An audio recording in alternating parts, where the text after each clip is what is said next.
Welcome to the Fullcaster Podcast, episode 27. Our guest today is actually a special one for both Derek and I, our good friend Mark Connell. And we were going to do this originally last year, 2020 in June, when the Pro Kart deal was going to go through Willow Springs. Yeah.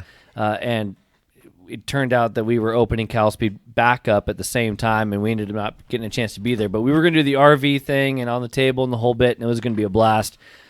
Well, we didn't do that, and it's taken us a while to get it all dialed in. But here we are, episode 27. Mark Connell is going to be our guest. Stoked to get chatting with him, as he's done all kinds of stuff from our arrive and drive at Calispeed all the way through 206 and then into KA.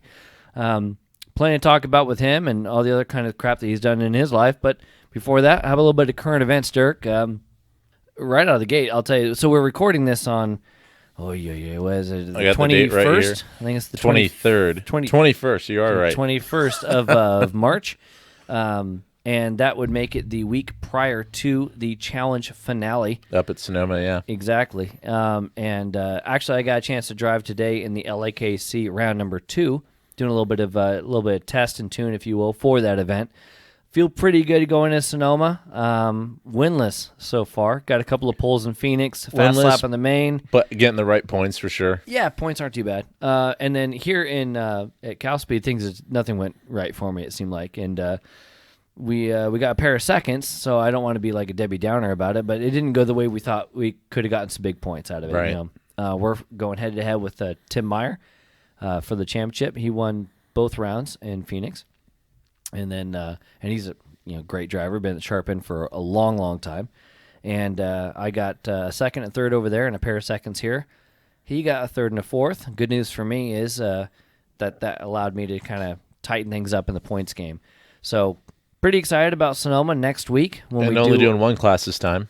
Right. Yeah. Actually, just going to focus on the 100cc master stuff. We're doing GP, which I've talked about before about being kind of a monster of an engine, so on and so forth. But yeah, things aren't going that way that we wanted to in that deal, so we're just sticking with the 100cc where we got a shot at the championship, and we're going to focus on that, like you said. But yeah, things went well today. We were able to pull off the sweep. Nice. Was able to do the pole position, heat race, win, and main with a fairly low challenge. We were able to best Brett Harrelson. If we're able to do that, we're feeling pretty good, pace-wise. So we'll carry that at Sonoma and see how things going. But I'm not the only one driving. Obviously, talked about how you're getting in the seat. You ran challenge, but the big focus for you is Tri-C. Yeah. Making the move from LAKC to Tri-C over in KA Senior.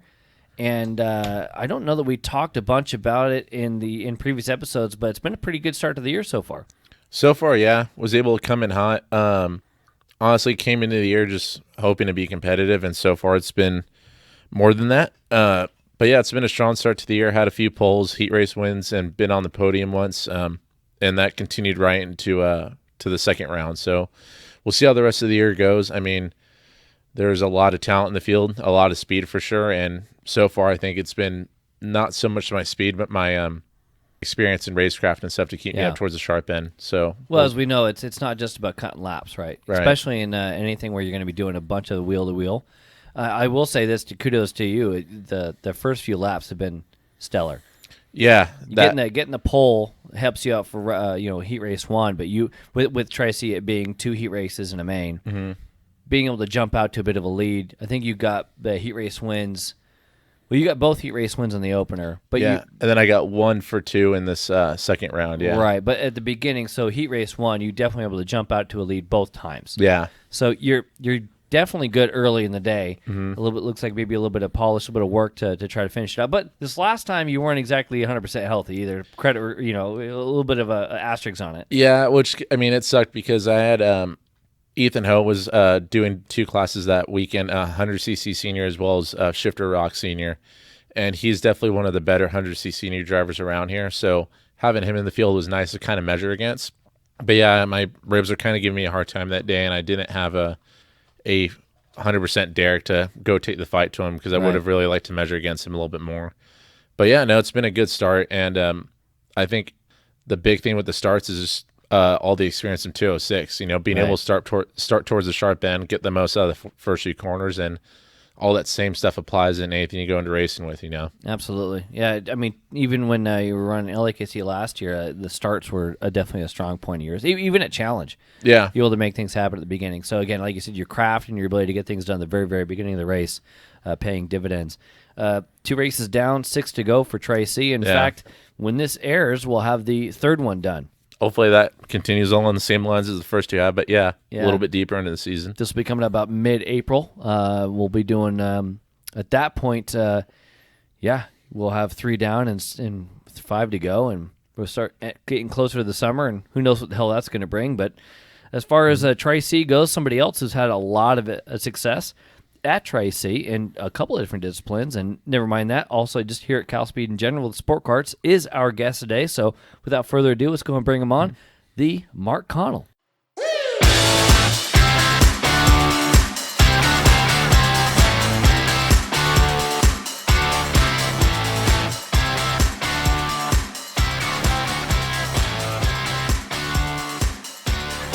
Mark Connell, thanks for taking the time on a Sunday evening to come on out here. It's actually already been an eventful day. We'll go ahead and just jump into that. It's Sunday.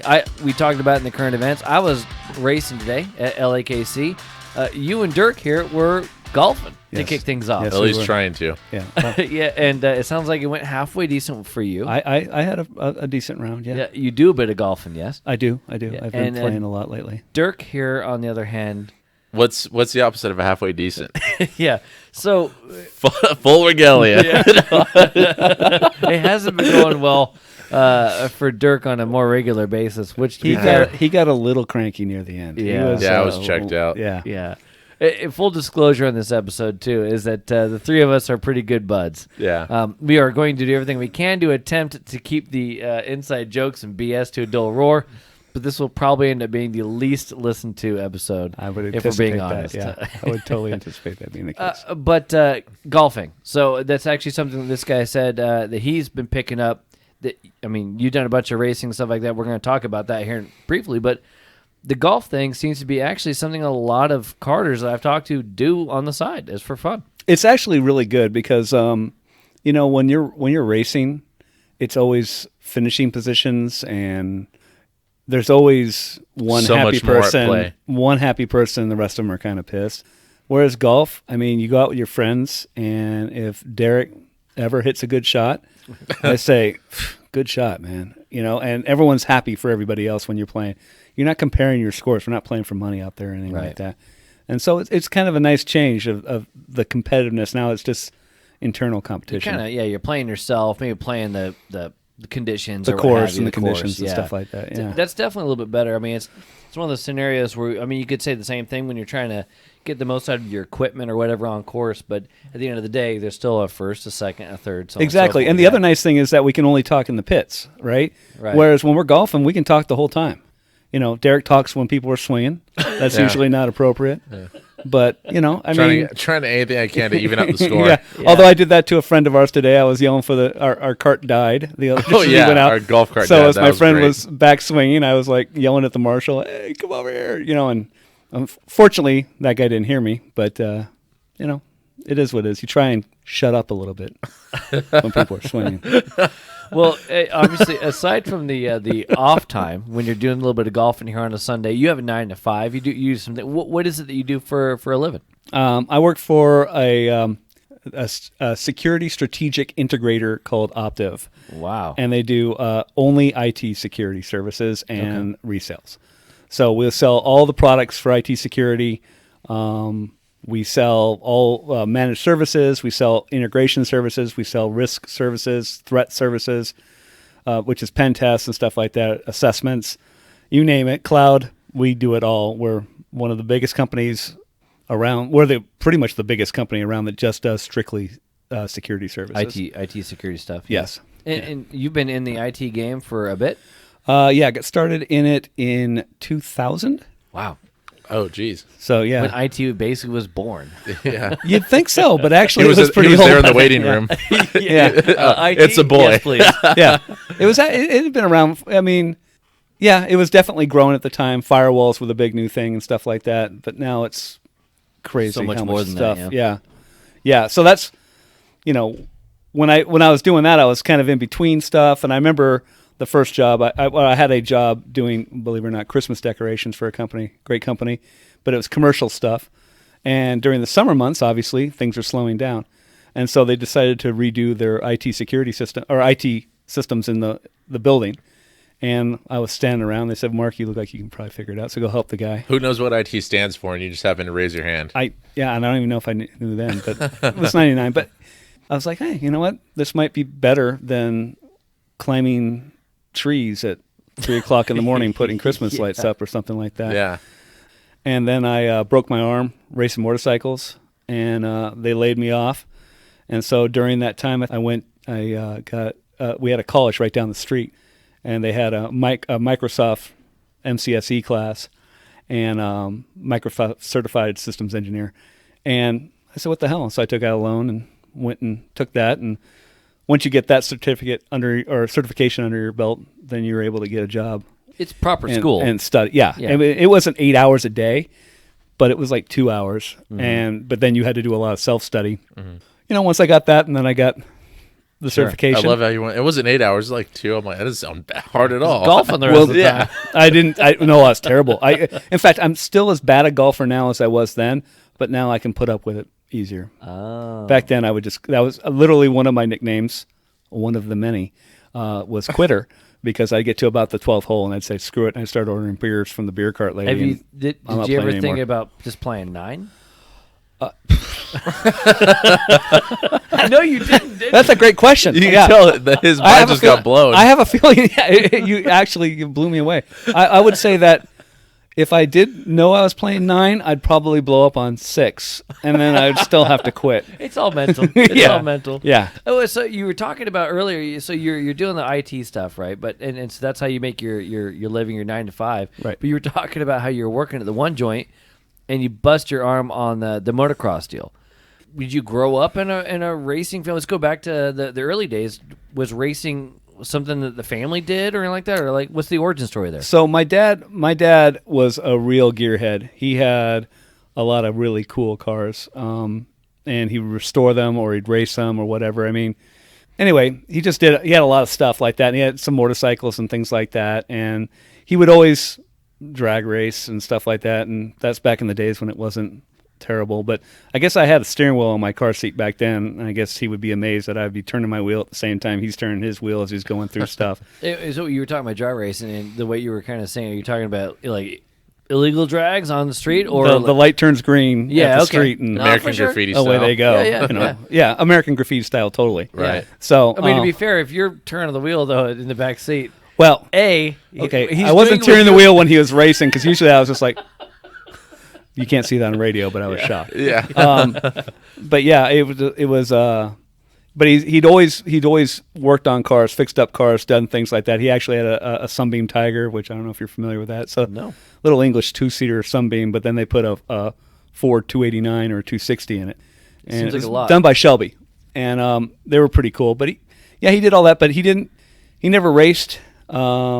But officially that I know. Gearhead, like you said. The more, not more sports per se, but like being around automotive. Yeah, he took me to the one race, and I don't remember much of it, but it was like the 74 LA Grand Prix at Riverside Raceway, which was won by Mark Donahue, apparently. I didn't know that because I was 4. Explain that a little bit. What is that? Is that Indy? Is that no, that IMSA? was sport cars. Sports cars. So Porsche 917s, the original Gulf. Like the one that McQueen drove in Le Mans. There you go. And stuff like that. So it wasn't IMSA back then, was it? No, I don't think that What came are out they till. called? it might have been SCCA. I thought that was more of the sprint. Yeah. Anyway, but it was at Riverside, which everything I've read and heard about is it was one of the great road courses. It was a great course. I don't remember much. Like I said, I was 4. You can edit this out, but my mom fell down the stairs, so I remember that more than anything. It was crazy. Seeing your mom fall down grandstand stairs. It was like, my mom fell at a Grand Prix too. did she? Yeah. My mom was horrified. We had to leave. We ended up leaving because I think we ended up leaving early too. She like busted her ankle or something like that. Yeah, it was terrifying. Like, great, thanks, Mom. Yeah. One weekend you got to ruin it. Just kidding. So then I remember at my dad's house. I think I was my mom and dad were divorced. I was staying at my dad's house, and I just happened to be watching TV, and here comes the Daytona 500 '79. oh, let's watch that. My dad's like, oh, great, let's watch this. And this is the 79 500. This is the first one that was televised live. Yeah. So we'll watch the end with Cale Yarborough and Donnie Allison, I think it was. Donnie. And and Richard Petty and winning. And you're like, holy crap, this is amazing. So how old were you around that time? Wait, 79. I was 10. At down here in SoCal. We're still talking about SoCal, right? Riverside, so on and so forth. Motorcycles? Is this already starting to become an interest, or has this even popped up? So we ended up. My mom and I and my sister moved to Yucca Valley. Everyone and their mother rides motorcycles out there because it's the middle of the desert, it's the middle of nowhere. I wanted a motorcycle horribly. Nobody would buy me a motorcycle. Your like friends you're going to school with? Oh, everybody. Everybody's got everybody. One. Yeah, they would come by in packs and of motorcycles. It was crazy. All the kids rode together. Herd, no helmets and stuff like little Z50 Hondas and some guy. One time a guy's like, yeah, I got a Mako 490 or something, or Yamaha or whatever. I don't know. But anyway, he took me down some whoops sitting on the back. Well, I go popping off the back of that thing at about 40. Thanks. I'm not riding on the back of a motorcycle. How many whoops did you stand I think I made it for 4. Oh, yeah. Right. It was like those monkeys when they put them on like a little pig, and it just goes nuts. And I was flailing around. Yeah, exactly. It was exactly the mini rodeo. And I just got up and walked back, and he's like, "Hey, man, I'm sorry." And I'm like, I'm just gonna walk it back. That's obviously the guy that does not have any children. No. Kid, you look pretty cool. No, he was like the older teenager with the long hair and stuff like that. It was Joe Cool. But it was almost 1980. Everybody had long hair back actually, at this point, that was technically 81, 82. Gotcha. When I was up there. So I really wanted a motorcycle. I didn't borrow. So I had to borrow other people's motorcycles. This one kid, there was this big hill. And I went gassing up the hill. Well, I didn't know it dropped off an equal amount on the other side. Oof. I sent that Z50 into orbit. It landed sideways on the street. What did Mark Connell do in the air? I just jumped. I did the whole eject, and I landed on my butt on the top of the thing. He stuck. I was looking up in the air, and I was like, "Oh, that thing's really flying." Yeah, sorry about your bike, dude. So then we ended up moving. At that point, though, is when I got into BMX. Started riding BMX and doing jumps and stuff like that. So you explain that. So are you doing the BMX because you can't get the motorized vehicle? Absolutely it. Yeah, because we used to have at the end of my street was one of Honda's secret test tracks for racing back then, and it was a huge soft sand area. We try and ride a BMX bike in soft sand; it's a nightmare. Again, this is for the motocross stuff, etc., right? Exactly, and it was just a bunch of hills with jumps and then back, and you'd see them out there practicing and stuff like that. But anyway, I couldn't do it, so I started riding BMX, and then we built our own jumps in the backyard and stuff like that. And then when I went to Vegas, we all moved to Vegas, and that's when BMX. I actually raced one time at the Tropicana. They had a big. How old were you BMX around that time racing. when you ended up moving to Vegas? 12, okay. I think. So you can't get in a motocross. So we can't afford it. No. Yeah. But she's okay with the BMX thing. Yeah, because that's where I'm getting bloody, but at least I'm not breaking things. Gotcha. So. And there's this thing at the Tropicana, or how does that work? How do you get into BMX racing? I saw it in a magazine or something like that coming up, and I went, sign me up. Sign me up, and it was a disaster. I think I was dead last or something. Because you didn't race BMX. No, you rode BMX. I just rode. I rode it with some jumps. I started. That's when I started doing more of the freestyle stuff, the tricks and stuff like that. I remember in Vegas was the first thing was like the curb endo, where you'd run into a bike and you'd endo it up on the front wheel and then back off, and then you'd back.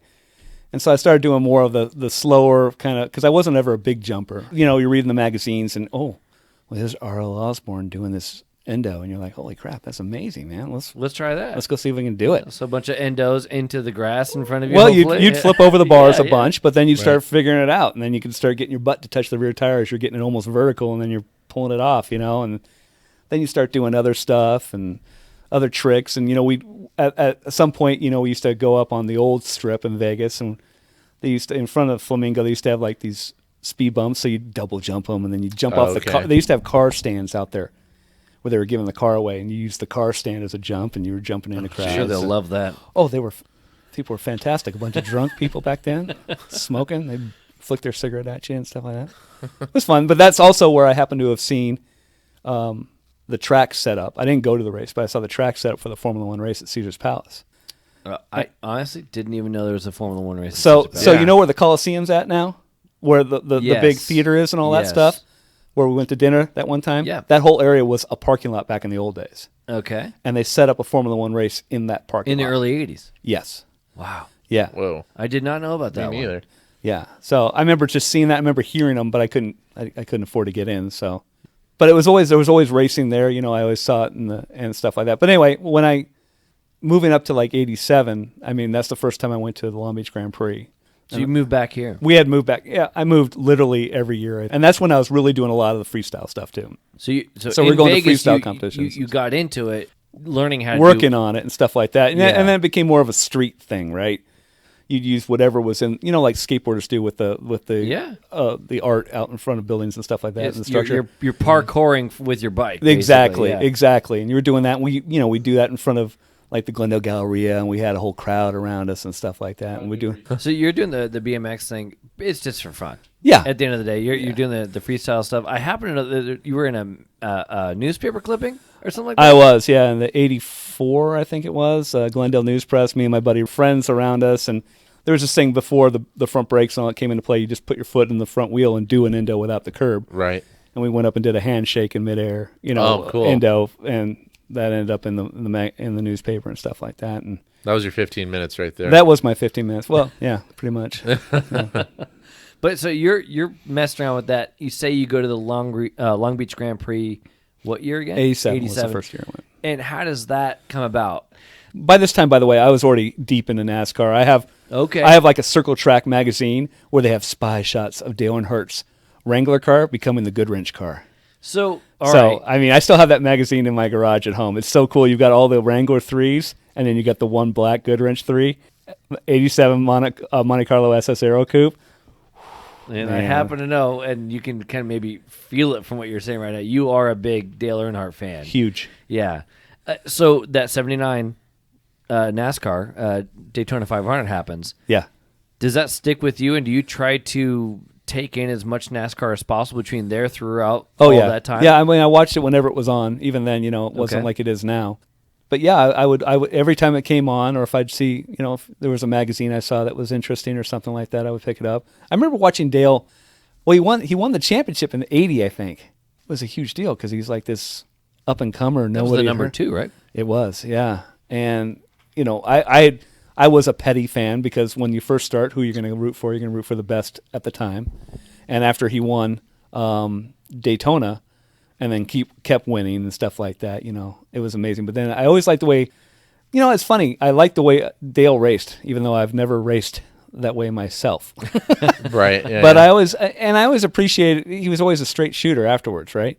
If he did something wrong, he's like, well, yeah, I'm sorry, I didn't mean to. So as a munchkin, though, you see that first date. What is it about that 500? What is about NASCAR racing, or racing in general, that's actually getting you fired up? What do you dig about it? I mean, it was just the kid. speed and stuff, Yeah. the speed and the colors. I mean, I always wanted to race. I mean, I always asked my dad. I told my dad I wanted to race. And my dad said, "You'll never be a race car driver. You don't come from a race car family." And that was not the outlook that you would hope for. As a munchkin, Yeah, little guy. Yeah, I think I was 10. So right after that, right? So you see the 500. Yeah, I want to be a race You're car like, driver. I want to do that. And remember, I mean, he'd been driving fast with me in the car, and he'd been doing stuff, and I loved the feel of the speed. I loved the sound of the motor. I loved all of that, and I just wanted to give it a shot, Yeah. and there was No dice. no Yeah. support there. No support. So you're not racing. There's no racing going on outside of you go back to Long Beach Grand Prix for the first time in '87. So we've got about an 8-year gap of Just BMX. I watch it and then I'm watching it and then I see it again. I see it in person. Right. Is there a new spark or anything like that? Has anything happened through that period of time? It was unbelievable. I remember walking up on the old track, the original track, Yeah. and you can hear the cars and you can smell the methanol, and it was, or whatever. What are they burning? Was it methanol or ethanol or whatever? Anyway, It the was race not gas. ethanol. It would have It was been the race methanol, gas. yeah. It was the Alcohol race at the time. gas. But just the smell of the race gas when you walk in. And then in the old place, they used to have RV3, which was this big RV section there, which was just a massive party. Right. Oh, my God. It was so much fun. And And you're just 17-ish, right? 18, yeah. And then, but there was plenty of people willing to share what they had. to imbibe The- when the- you walk through there. The So. legal drinking age at that time, I think it was 12 anyway. So Probably. Yeah, they didn't. legal air Yeah. quotes. There was no such legal. One We a didn't day have at dinner. documents except for a piece of paper that said Mark Connell and his age. So, Yes. yeah. But yeah, it was just the whole thing. I went with Kelly, one of my best friends in the world, and another friend, Scott, and it was amazing. And Kelly and I ended up going for 30 plus years. Wow. Every year, because it was just so much fun, and we knew the place, and we took you guys, and Right. Yeah. it was just great. I mean, Derek had already been there tons of times. Number of before, times, yeah. But you were a Long Beach Grand Prix fan. Oh, You were absolutely. a racing fan, but also that specific race. Absolutely. It You're was just part of so much fun, and you could see so many. I'd always walk from corner to corner to corner to corner, and I love watching the driving. I remember, I don't remember who it was, JJ Lato or something like that, but in the rain, Friday practice, hands from, just sawing hands, things carrying a perfect line through the apex. That was the cool part about the weekend was because I went for years. That was our family thing every year. But there were so many Friday practices where it just rained a little bit the night before and kind of in the morning it was drizzling. And for me, it wasn't the Indy cars eventually went out a little bit later. Like at this time, it was sports cars going out in the morning. Oh man, the It's- old Trans Am when they were racing there. Yeah, that stuff was Scott Pruitt so and cool all seeing those those guys. guys go around in the wet. And XR4 Ti. everyone wouldn't go out. It'd only be about a handful or so of guys just trying to go drive or whatever. But that was really cool. Oh, it Seeing was the fantastic. weekends starting off like that you was can neat. you can get so much closer to the track back then too. Right, like on I the bet. apex or the exit of a turn, you could be there. Now it seems they've got you so backed off that you don't really get anything anymore. Yeah, you are definitely a little bit further away. I remember when I went for the first time just a few years ago now. You got where the K rail is, Yeah. and then then there's you're another 20 you know, feet yeah, over there, and then you're a yeah. chunk back from the catch fence and all that. That's back in the days too when they had the Long Beach celebrity race and in the old rear drive. They were just Toyotas, starting it, yeah. and they would just wad each other up Yeah. all day long. It was fantastic. It was the racing. Donnie Osmond hit the tires in turn one and flipped over on his roof. How anyone noses into tires and flips either? By the way, that's a miscalculation of entry speed. But just what? And he gets out and he does a bow. It was fantastic. But we used to at some point, I don't remember. It wasn't the first couple of years, but then we knew a guy who had an RV there.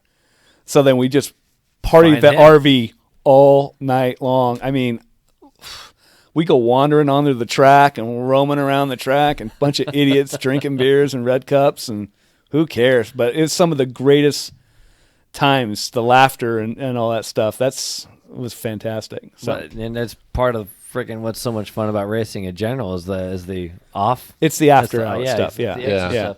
So you're as a teenager, as a 18-year-old or so, you're going out there and you're kind of starting what ends up beginning a very long run at Long Beach Grand Prix as a fan. But you was got a good W10. solid 10 years or so. You go into these races. Oh yeah, yeah. You're super fan status. You love NASCAR since a munchkin. I went to You opening day here, Okay. California at Speedway. California Speedway Yeah. mid '90s. Yeah. So you're big time fan status, right? So you've been going on this run of going to these races and again, super fan, really enjoy it, whether it be NASCAR, IndyCar, kart, whatever it is at the time, Formula One. Le Mans. If it's local, I'm going. Yeah. Like I'm gonna be a part. I want to experience that. When do you go from? Are you able to go straight into doing your own thing at a quote adult, or are you doing school or? I actually dropped out of high school Okay. when I was 17. It just wasn't for me. School. I didn't mind the learning. I didn't like the control. So I just went to work. Okay. What was that first job you went into? Domino's Pizza. Yeah. Okay. All my friends were working there. It was I only worked there for a couple of weeks. We won't get into why. But it was the coolest Domino's to work at because The my statute of limitations at this point, I think it passed. I, Okay. Well, I got in a fight with some guy. Anyway, it's a stupid thing. It's all stupid. Whenever you realize, you look back at fights, you're like, that was the dumbest thing in the world to fight about. But Right. anyway, I had a 67 Chevelle. My buddy had a 63 Nova wagon. My other buddy had a 65 Stang.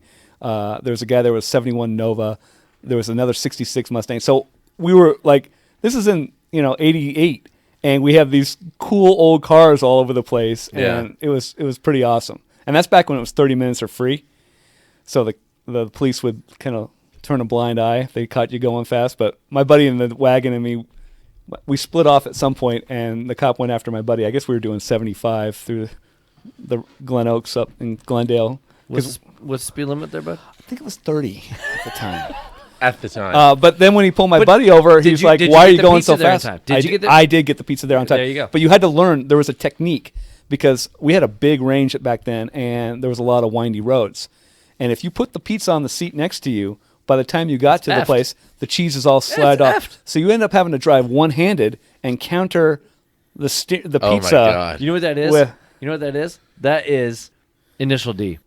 Oh, that with is the cup of water? That is Initial D with the tofu and the cup of water. I don't know who Initial D is. Well, that's So all it's right this for old- the younger kids. Oh, okay. It's this It's an anime. Barney? it's some Japanese anime, and the guy's driving a Corolla through the mountains, and he's got this water cup on his door or in the So you're telling front me- with him, and he's trying to drive and balance the water. You know, But I had to do it with a 67 Chevelle with a power glide and a power steering. And, it's a couple of turns to center every time you want to get that sucker to go around turns. And but you end up getting good at it. You deliver it. They'd open the pie because they knew they were on a windy road. And they're like, "Oh, nice job. You must have had time to get here." I'm like, "I had 5 minutes." that's awesome. So when do you, as a super fan and stuff like that, you have these jobs out of the truncated high school career? When do we go racing? When do we start scratching that itch? So I ended up buying a motorcycle from my friend, I think in 91. It was a XL 250 street bike or dirt street bike. And had you followed the two-wheel gig at all? I had kept up on it a little bit. I had gone to some supercrosses at the Coliseum. Because it was big when you were a kid because of the area, but you moved around after that. But I still watched it. And Supercross okay. was becoming big by then, Ricky Johnson and all that stuff like that. But anyway, I always wanted a bike. I knew that once I got my driver's license, the bicycle got put aside. Mm-hmm. But I wanted a motorcycle. Kelly had a motorcycle. I wanted to get one. So I ended up buying one in 91 from a friend of mine. Drove it from San Jose home. That thing was good for about maybe 60. And it was a windy day. I had to tailgate trucks just to keep the wind from blowing me over. So I started doing that, and then I got a bigger bike, and I was hanging out with my other friends, and we were going camping and doing the drinking and camping and riding. And one day I said, "Hey, I'd like to race." So I went and did my first race was an AMA National Enduro, which is no joke. And I only did one loop. And the first loop, that I look back on it. I'm sorry. Before you start getting into your memories of your AMA National, please explain Enduro. Because I think most people, myself included, I'm thinking two wheels. I'm thinking jumps, supercross, motocross. So this is they have a bunch of arrows out on a course or a ribbon on the tree, and you've got to follow a specific it's trail. Kind of trail riding then. It's kind of trail riding, but you have a computer and it's time, speed, distance. So you have to average a certain speed. Yeah. So when they wanted to really screw you, they would make the speed 24 miles an hour. Well, you'd be shocked at how hard 24 miles an hour is when you can't even stay upright. Because of how gnarly it is. I did a TSD rally. My buddy Brett and I, we were in his 91 GTI, and we had to do a time, speed, distance rally through the Tillamook Forest. So they have them and here. The thing is, they have the speed limit applies always. Right. Well, it's average. So we're gonna haul ass in certain areas, but then we're like, shit, we are getting to the checkpoint too fast. We got back this bad boy down or else we're going to get a penalty. And they have secret checks too. Yeah. So you couldn't do that. So Kelly and I, we won a race in my mom's 89 Dodge Colt. Oh, two-door. So you did some rallies We did too? time, speed, distance. It's called First Friday Nighters out in the Valley. Nice. And we did that. And then we also did a couple of my MG. I had an MGB. Oh, cool. And the speedometer would bounce like this, and I'd pick the middle spot of where the speedometer's bouncing Ish. left and right. Hey, you know what? We got a pair of twos out of that, so I'll take it. But yeah, it was that was a cool thing. Kelly was the navigator. I was the driver, That's awesome. But so going back to the thing, so you're anyway, doing the we're trail doing ride. this, and now they're going to put you up in some gnarly stuff. And I just remember it beat the living hell out of me. I had an XR 600, and it was a big, heavy bike, and I was in no shape for it. But it was so cool to be camping out there, and they had the giant teen green Kawasaki balloon inflated out there, and Ty Davis and Randy Hawkins and all the big enduro guys. You're part of a big event. Oh, yeah. It was cool, man. As you say, AMA. Yeah. So then I ended up moving away. I ended up getting rid of the XR and buying a CR, and then we were out in Barstow screwing around, and a friend of mine threw the piston and crank right through the case, and so I was broke. I spent probably all of my life until I was into my 40s utterly broke. And so I always wanted to race cars, but there was no way I was racing cars. I could race bikes, though. So when I came back, I got a job at a shop that sells steering dampers for motorcycles. You said you left and you came back. What was left and you came? Oh, I moved to Florida. Oh, yeah. there's racing You in know, Florida. well, yeah, there is actually. I went and saw or I was going to go see the Speed Weeks or whatever they call it, Bike Week in March. Oh, nice. But then I got there a little too late, and it never worked out. I didn't have my bike with me. I left my bike here in a garage. I had my van, and I had all the stuff I could live with within my van. So I Right. moved out there. It was a nightmare. The final straw was, I told you about today. I worked a 17-hour shift at a restaurant, and I walked out with $77, including my paycheck. Wow. And I said, no, this isn't for me. So then I said, well, Roughly what age? Sorry. It was 95, so what is that? Carry the one. That's 26? Oh, I was Yeah. 1. Congrats. Nobody cares about that. Really, Derek. no one. Absolutely. Move along. But I said, you know what? Screw this. I'm gonna drive. I have family in New York, so I got in the van. I drove up. I didn't stop we were in Orlando. I didn't stop until I stayed in Kannapolis, North Carolina, home of Dale, and it was the coolest thing just to look in the phone book back then, because Kenny Schrader's shop was there and Hendrick's shop, and they're all in the white pages, right there, and you're like, wow. And I took a picture. I don't know, it disappeared somewhere, but it wasn't a real street name, but they had a sign on the freeway that said Dale Earnhardt Road. So I pulled my van over on the side of the freeway and I took a picture of the sign. And then anyway, I drove up to Florida, and then I went to Boston with my cousin and did a few things, went to a Yankees game, went to a Red Sox game. Then I had another friend that was in the Upper Peninsula of Michigan. Oh, I'll go see him. How hard can it be? Well, I get up there and it's time to go home, and my friends are all gathering down here for a softball game. I'm like, okay, well, I got 40 hours to make it from the Upper Peninsula of Michigan. So I bought a bottle of No-Dos and a 12-pack of Pepsis. And It's a bottle of No-Dos? No-Dos. No fall asleep. No fall asleep, like basically caffeine pills. Jesus. And I was drinking Pepsis. I still fell asleep, I think, with my knees against the steering wheel and the cruise control on through Nebraska, but luckily the road's dead straight. so I ended up making it, but I was sticking my head out the window going through Breckenridge, Colorado, trying to stay awake. But I made it home 38 and a half hours. I got home. My mom's like, you look terrible. I go, the greatest drug in the world is lack of sleep. I am completely wired right now. So I went and saw the softball game. Yeah. Go to the softball game. Went on with your life, yeah. Yeah. Jeez I'm like, Louise. hey, I came home. I made it all this way here. And she's like, well, you're not going to go. I'm like, I just drove 38 and a half hours so I can get here in time for this game. Yeah. So I I come made a walking. bad decision. I'm not going to follow it with a good one. Yeah, right. Give What me are a you break. thinking? Not thinking clearly. 26-year-olds. You know how clearly they think, right, Derek? Perfectly. Yeah. Crystal. So anyway, yeah, I ended up coming back home, but it was a great experience. And you get back this way. And so I'm like, okay, well, I need to get a job. So I go and get a job at the motorcycle shop, because I remember when I had the other bikes, I would go to that motorcycle shop to buy parts. Oh, okay. And I said, hey, I need Remember a job. me? I need a job. Well, it turns out I knew a couple of the guys there from my BMX days. Oh, nice. They were working there. And they're like, well, we're leaving. So, yeah, I think they have an opening. And so I ended up working there for a little bit and getting my CR Honda fixed. And I said, well, I'm going to go do another Enduro. And then I started racing Enduros, and then I kept doing that. And then I started doing Grand Prix. And What's the Grand Prix? Grand Prix is a motocross course with a desert course or a trail ride course involved as well. It's kind of enduro, but tacked on with. But it's just speed. Uh-huh. There's no clock. There's none of that. Pin it. It's still laps then. Yeah. Okay. Laps. Or it's a set amount of time, and however many As laps many you as can get in pull that off. time. Okay, I gotcha. So instead of correct me if I'm wrong, the enduros were loops, X number of loops. Yeah, there was an A, B, and C loop, but or 1, 2, 3, or whatever. But anyway, like the beginners would do loop 1, and then the intermediates and X and Was would it still do time? loop. Oh yeah. Oh, Yeah. okay. And then the A's and double A riders would do the third loop, which was gnarly. Like one time I remember I was doing an Enduro, and there was this giant bottleneck on this hill. Nobody can get up this hill because everyone was just strewn across this thing. And I'm just watching my clock ticking down. I'm like, I got to go. So I went around. Well, I ended up going down the AA loop from that race that I only did the first race in, my first one ever.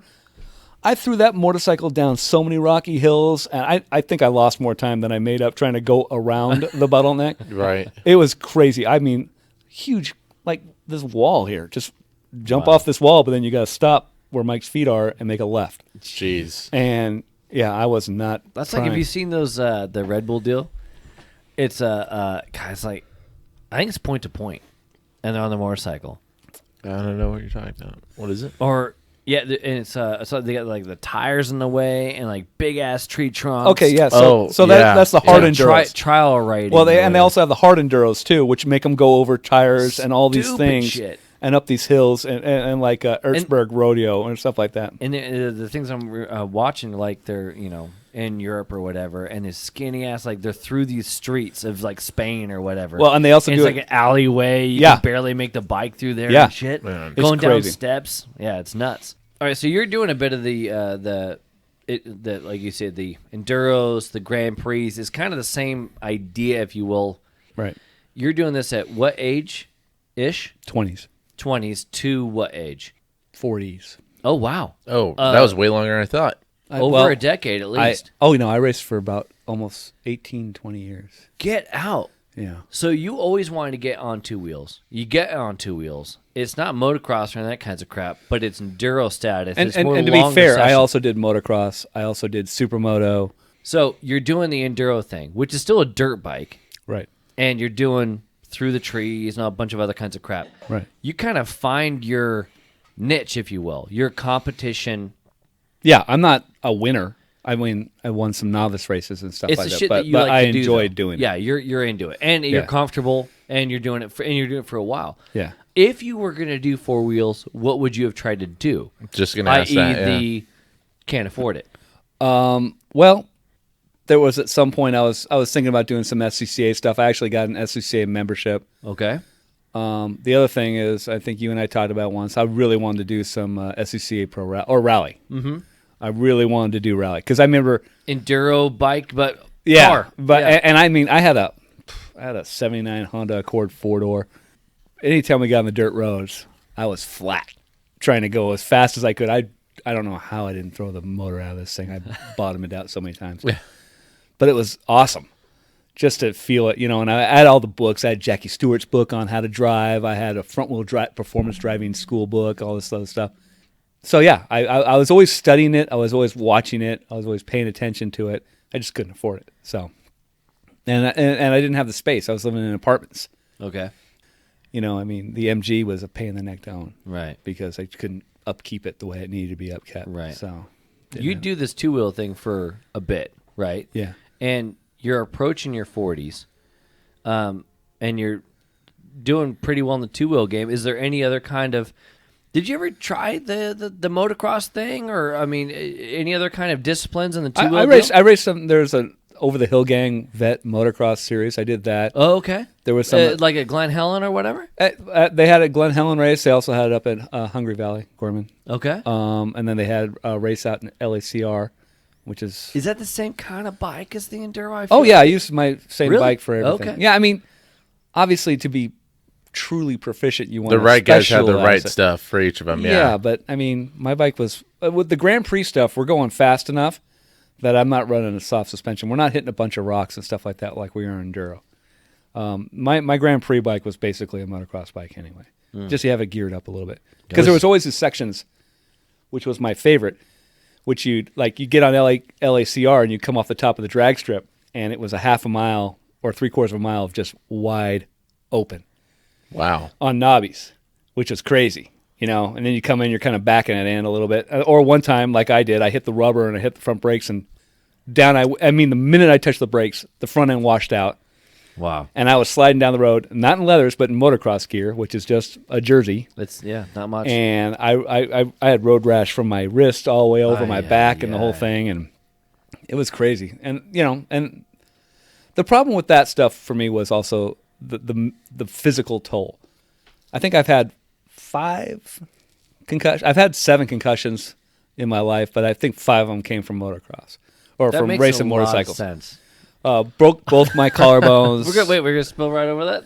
Oh yeah, no, you're not the first or the last to have said such a thing. You just you come out off these jumps, and it's like a tabletop or something, and all of a sudden, somehow it's worn in a little hole right on the face, and your back tire hits it and it kicks you up. Right. And now you're in perpetual endo until you hit the last part of the tabletop, and then it just catapults you straight on the Throws you off. ground, and then the bike falls and lays into you.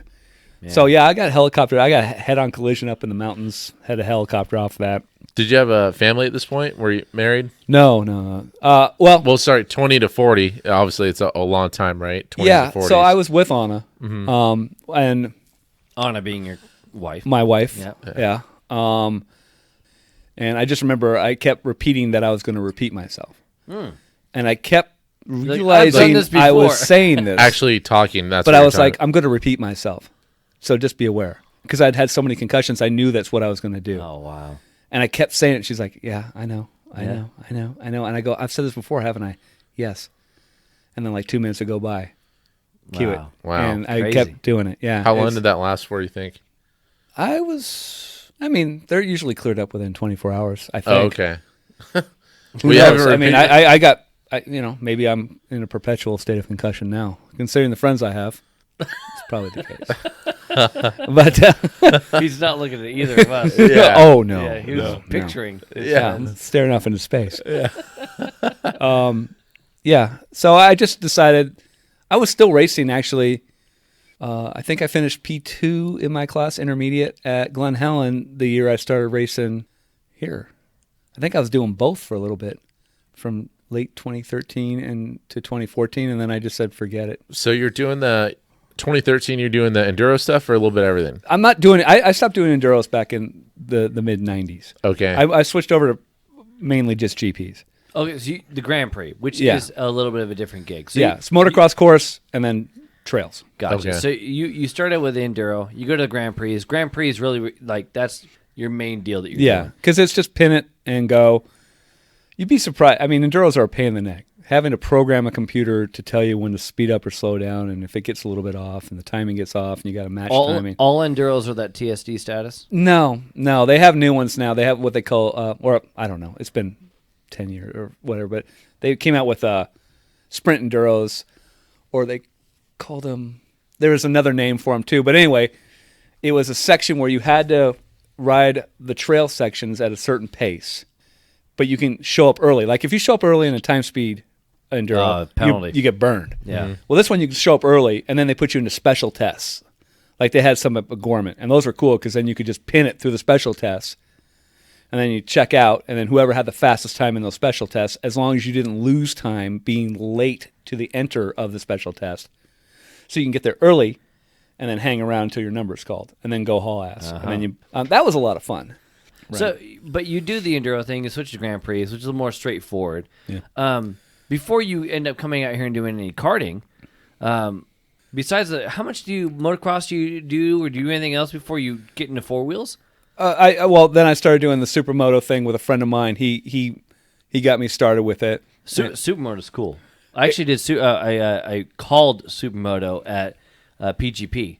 Oh, right. And I remember saying that. That yeah. is one of the most fun things to call. It's And that's motocross, the pavement but and dirt, right? yeah, and they're Pavement, backing it into the corner and shit. It's badass. That stuff is always It's look cool when cool. you do. I mean, I was never great at the whole backing it in thing, but I was able to do it. And like at, I guess you guys call it Grange, but I was Grange, yeah.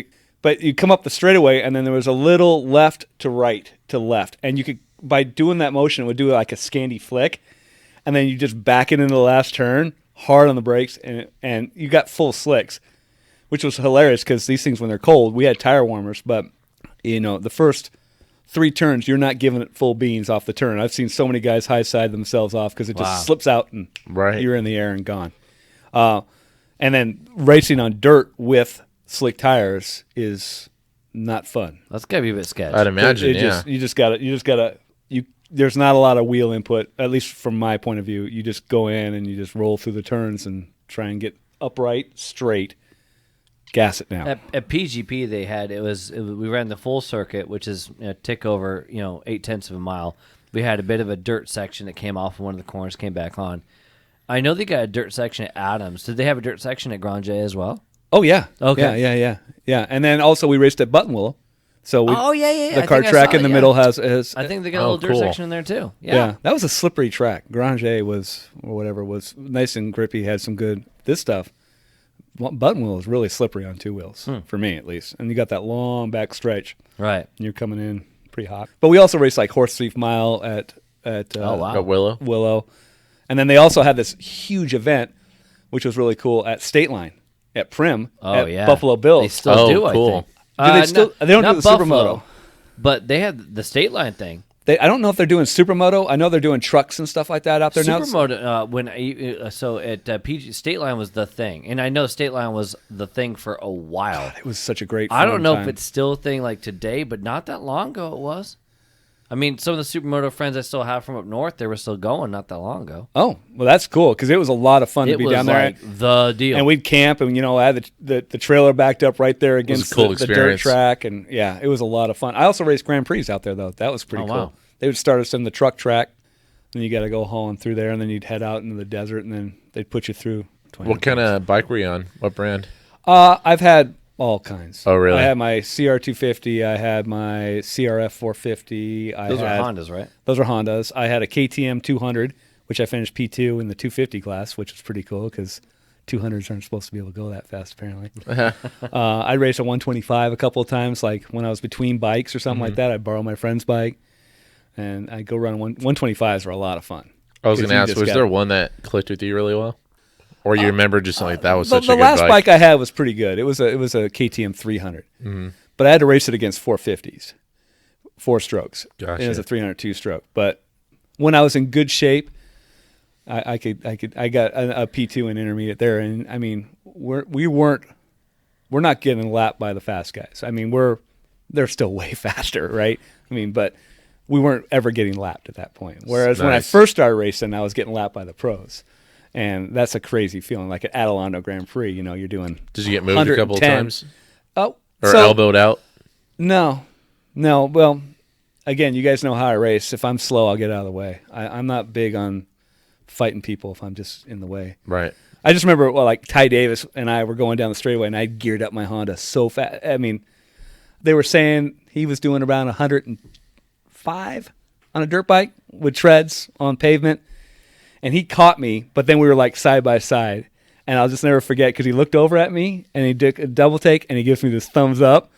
And I'm like, that's Ty Davis. Holy crap. Oh, and shit, corner. Here comes the corner. Here comes the corner. And I, brake. And he never even lifts. He hangs at 45 left into the dirt and just pinned. Wow. Gone. I mean. And you go, that's the difference. That's where I don't have it. But I've always been old. I've always been an older side of stuff. Yeah. When I was karting, I've always been the old guy. When I always started late. I didn't start motorcycle racing until I was 26. What? And then it was around 13 to 14 you start coming out here. Yeah, I came out the last 2 Super Series races of 2013. What made you look up go-karting or look into this kind of stuff? Was it you wanted to do something different or you just wanted to go karting? So I remember I had a work lunch one time and one of the vendors talked to me about this amazing new 12-hour race that was coming up. And I bent his ear a little bit about it, and it sounded cool. It was a kart race for 12 hours, and it was out in Fontana. But anyway, Dwayne, my buddy, he said, hey, I want to get a team together to go out and do the Machismo. Which is said 12-hour. This said 12-hour. And so we had talked about that at the Long Beach Grand Prix under a lot of drinks and said, hell yeah, we're doing it.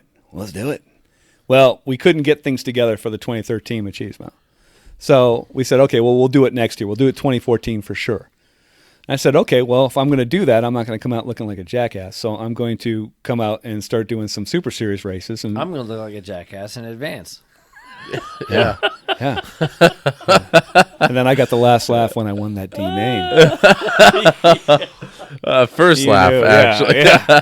Yeah. Hey, I beat Alyssa Yanni in that D-Main, so take it easy. Yeah, so to add to Derek's point, right? As you say, you master's driver, if you will, older driver. Always been the older. You do 2 wheels for so long.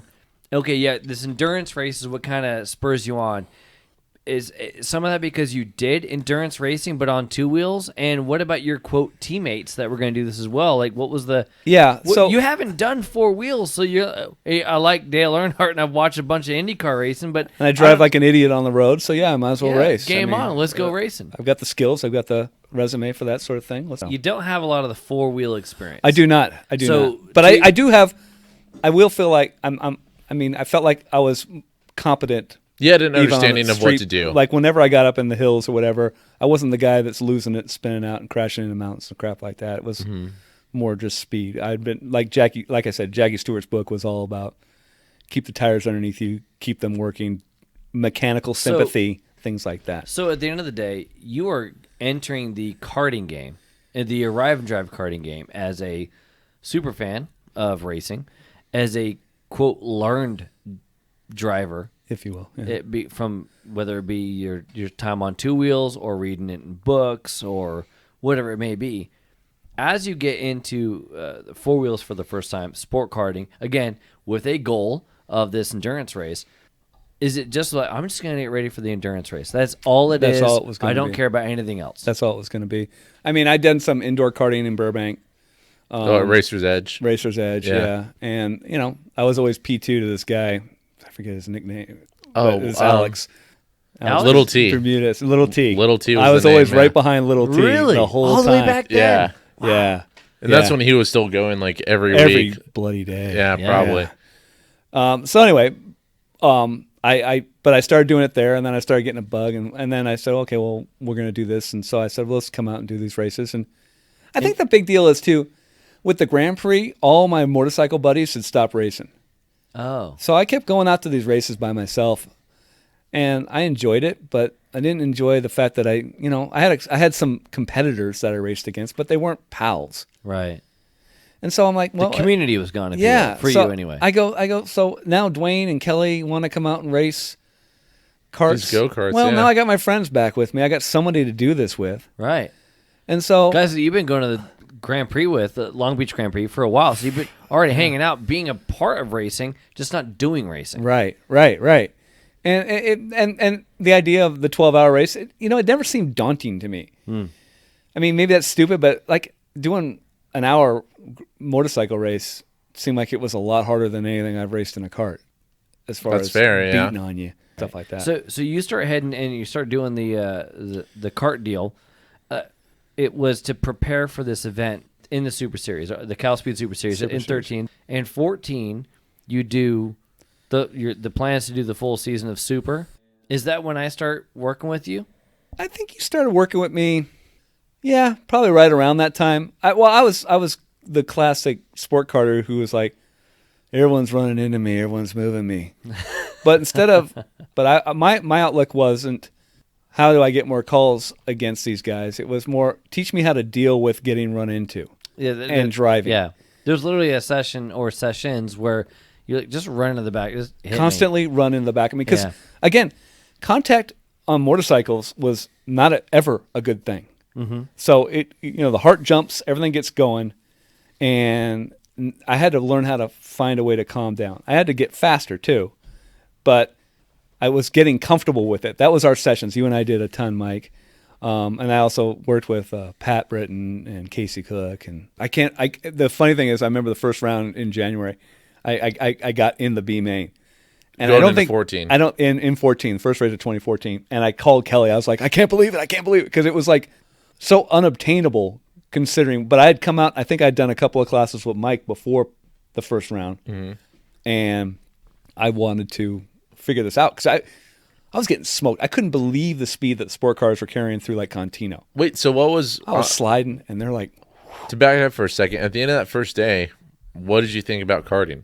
You didn't have a good finish or whatever, but it was your first time on four wheels, like proper racing, after watching it for years as a kid and as an adult. What'd you think?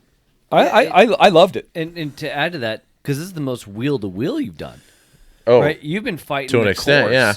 for forever, for Yeah. the most part. Now you're going, no, I got to beat other people, not just the course. Yeah, and people in the line, Right, right. right? I mean, motorcycles, we tend to spread out. If someone's faster, either I'll keep them off me, but if they can get alongside of me, it's their turn. They're out of my way. And, Yeah, no, it was slower than I was used to. Right, It for sure. Definitely didn't have. For someone who up to this point, it sounds like the speed is what like got you going. Yeah. Like you were digging going faster. Yes. And now you're doing the ass end opposite. You're not going fast. Not going fast, and then when you're trying to go fast in a sport kart, you go slower. Yeah. Okay. Because then you start sliding it, and you're drifting up a lane, and there goes the train. It was. I think because I did so terrible, there was that challenge. Well, I want to figure this crap out. Mm-hmm. I'm a good driver. I think I'm a pretty good driver. I mean, all of us think we're good drivers. That's why we all come out and race. I skipped the first round of the Ironman, raced the second round. I think I finished mid-pack. And then I raced the third round, and that's where I was leading for a while. Sergio Bravo and Justin Tolman passed me. And I don't know, but that's where I kind of figured out how to put up the tow hooks, right? Well, let's just stay with them. And it came down the last lap, and Sergio went ultra defensive in Long Beach, and Justin went with them, and they both slid up the track, and I over-undered them and got that win. And it was like, Yeah. wow. Mark went from who the hell is Mark Connell to Ironman winner. Yeah. To then the next race, which Pat Wait, and I check hold on. out. So slow down a second. And you're doing the coaching, is it once a month about now? I think at some point I was out here like twice a month or something yeah, like he that. was Often. my first Alex Bermudez, if you will. Right, yeah. Not weekly, but I was trying. Well, yeah, I don't have the freedom of schedule, but I was able to get out here. we were working a lot. We were working a lot. I felt like we got on pace pretty quick. It was about craft. And like you said, It comfort was. level. It Yeah, yeah, was. for sure. But you win that race, and Kurt, literally is one of those scenarios where nobody knew who you were because you were new, and then you won. But you had been qualifying well. It was the round after that, you were just going to get into, that you did it against one of the, quote, best. Yeah. And that was with Pat Britton. Pat Britton. Again, qualified pretty well. You guys are at the sharp end. I think I was on the pole that race, and then Pat passed me. And for those who don't know, the Ironman is a 1 hour endurance race that we do here. Right. Some pit stops required, a number of things. But yeah, I mean. So yeah, but then I won 2 in a row. Well, now all of a sudden I'm supposed to be some sort of expert in sport kart racing, as I found out later. You win your first race. At the end of that day, what was it you felt like really clicked? Obviously, you got to hang behind Pat and see what he's doing, learn some things. But did you leave that day thinking, I think I understand what I got to do now? I definitely had a better appreciation of I really needed to slow myself down. It wasn't about carrying speed to the apex. It was about getting off the turn. So, and to add to his point, right, because you're going from the two-wheeled stuff, but now you've gotten this glimpse of success and kind of the same discipline as you were doing with the two wheels. An hour-long race, yeah. Right? So what are the takeaways? What are the challenges of going from that two-wheel gig to the four-wheel gig? Yeah, I mean, one of the things I can tell you is that with the four wheels, it was harder to pay attention. Like, there's so much crap that can hurt you on a motorcycle at speed. You had to be on point every damn time. And with so much of the stuff you're doing, the terrain is constantly changing. That's what I'm saying. So there could be a hole, there can be a rock, there can be a tree, a root, whatever. You can get screwed. Well, Yeah. and correct me if I'm wrong, the vision's completely different. You're a little bit more down, paying I'm attention. down, and I'm not looking through the turns like I do Right. in a cart. Right. My head turn is nowhere near that. If I start looking away, you're going to hit something you didn't want to hit. Yeah, in two Yeah. wheels, you want to know what's coming up directly in front Immediately. of I you. mean, you gotta kind of do both, right? It's a look. You and can then scan back, a little bit you, more. You got to go back and forth, but you got to keep what you hit in front of you is going to be more important in a car Right. or in a motorcycle. With the cart, there was a time I was in plenty good shape because I was used to racing motorcycles, but there was like going down these straightaways, and you're like, well, what's next? I mean, here we You go. have time. And again, the sport carts aren't fast. Right. So you almost think you're losing focus just because you little felt bit. like you had time. Yeah, a little Yeah. bit. I think maybe that was one of the good things about following Pat on that second one was just because I was like, we were working together and trying to stay in his line, trying to see where he was good, where I wasn't good. Doing a little more intellectual game there. Right. Trying to, well, like you like to say, Mike, playing the chess. I was, okay, well, I'm good here, so I'm going to get him here when it comes time. I feel like that's pretty early in the development game. We're talking about the first 6 months you're doing that. If I were to hit the fast forward button a little bit, so that's early 2014. You don't have you kill it pretty early with these 2 wins.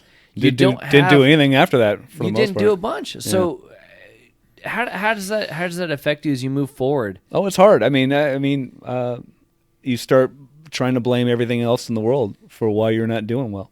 Hell, I yelled at you once, and you told me get out of your face, and you were absolutely right. Coach's fault. But I mean, those first two came, and now all of a sudden, I'm not winning. Now, I think I would have won some more, at least B mains, but it seemed like every B main I was running up front, I was against Aaron Downs or John Kimbrell or someone who shouldn't have somebody been there. who shouldn't have been there in the first place. And Right. these guys are schooling me. Now, I'm in my first year, or even in 2015. 2015 was a pretty normal year. I mean, I think I finished like 17th in the Super Series, and if anything could go wrong with me, it would go wrong. But you know what? The years that you and I got to run Super together, and you got to run it a little bit later because I ended up starting working and whatnot, but to be in the top 20 at the end of the year was huge.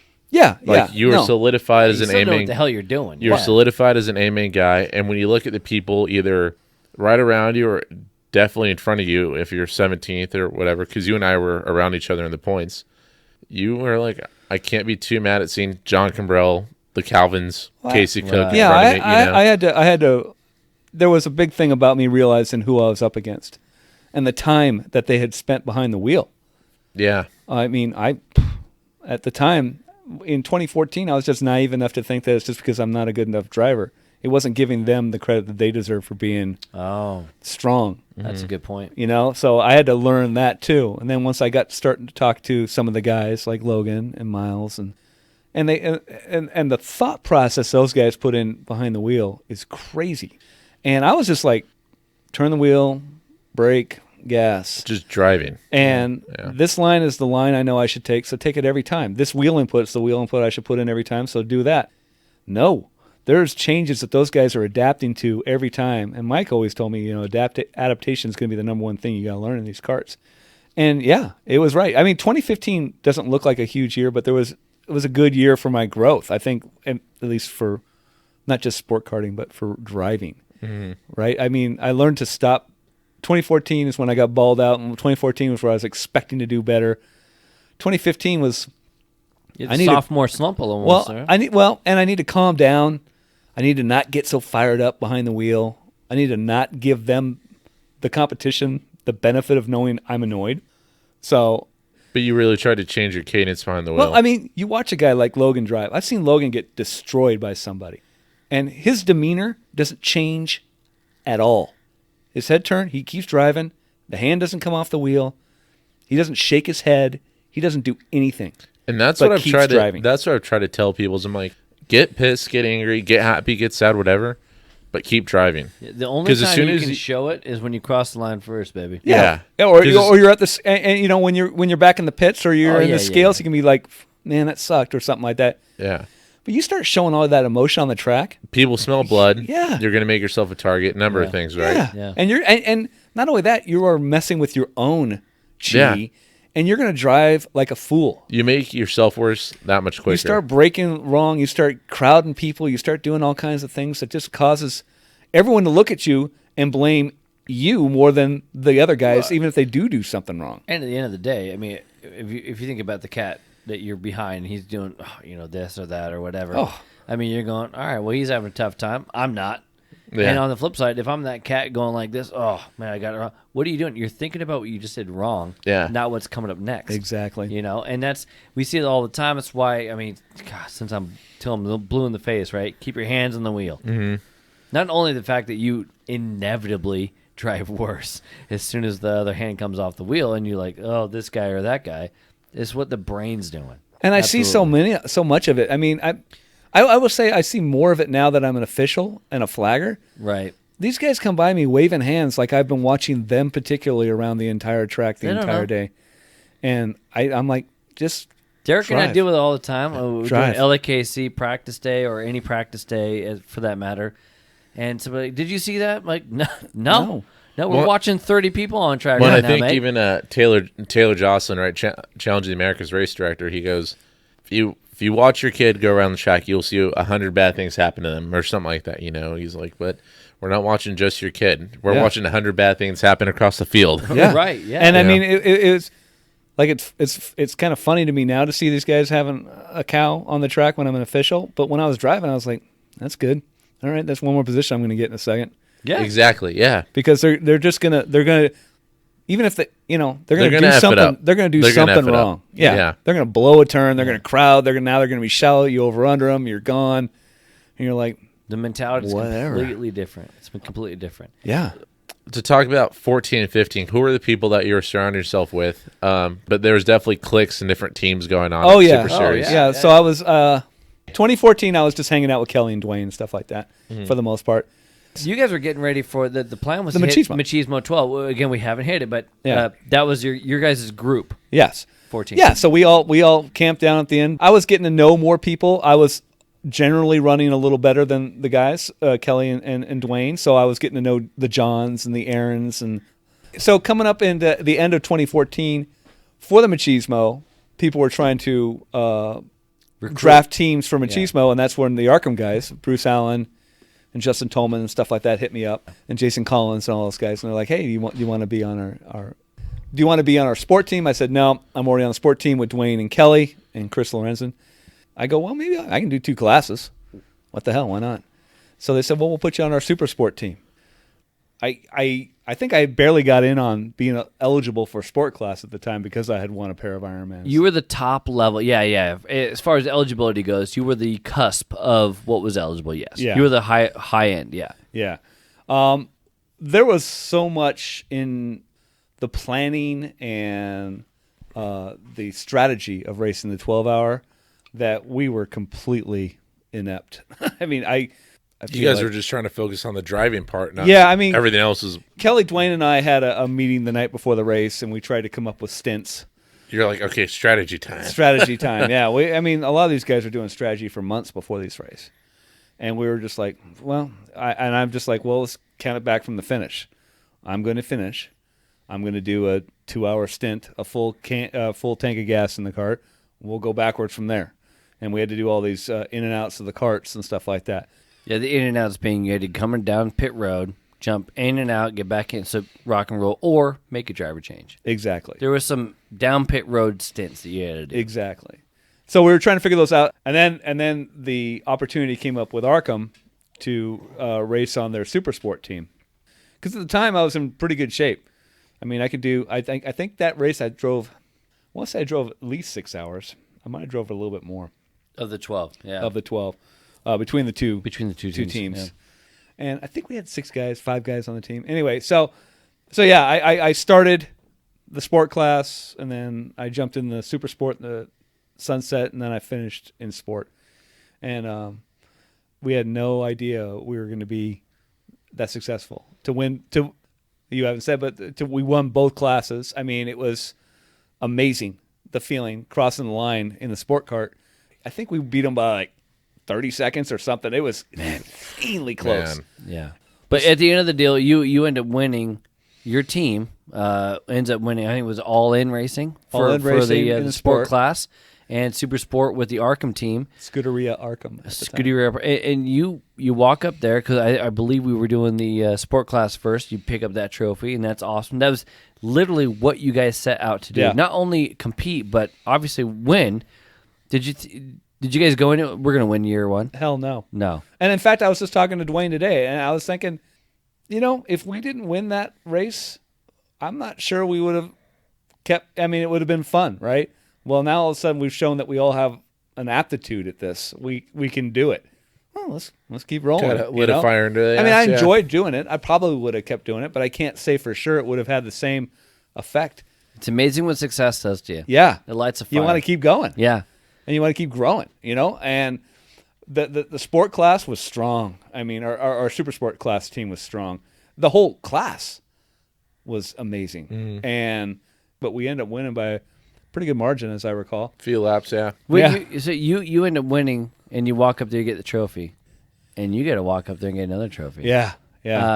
What does that? I mean, what's that feel like? I have only done that once, where I've been on 2 different endurance teams and been a trophy getter. What's it feel like? You've got your devotions to both teams, your priorities, hey, this is what I got to do for both teams. What's that feel like? And do you feel like you've got I mean, you won on both too. It's not like you're like, oh, I got 1 on here and 3 on there. Like that's what I did. Like, you know, I got hardware but didn't win both. You won both. How do you walk away from that event going, how do I do anything other than just W this bad boy every time? Yeah. No, it definitely it puts that thought in your head, and especially after 2016, it was like, so yeah. But 2014, I let both teams know I was doing stuff for the other team. They were aware of that.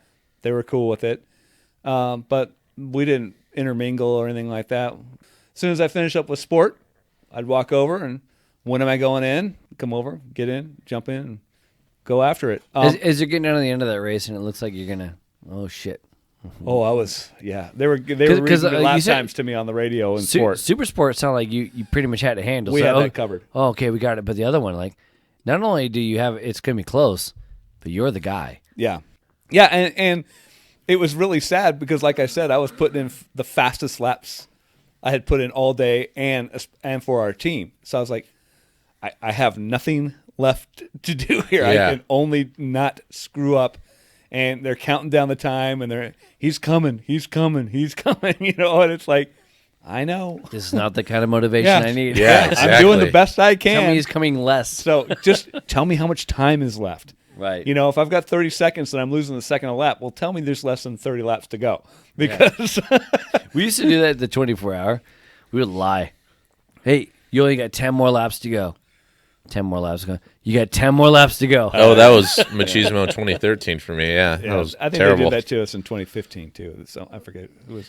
So Yeah, but I mean, I think I didn't really understand the magnitude of it, though. I mean, I was extremely happy, but I think you were the one that said I was the first one to ever win 2 classes in the same event. Yeah. And so for an event that's been going on since 2008. Yeah, and I was 2 like, classes really? since 2009.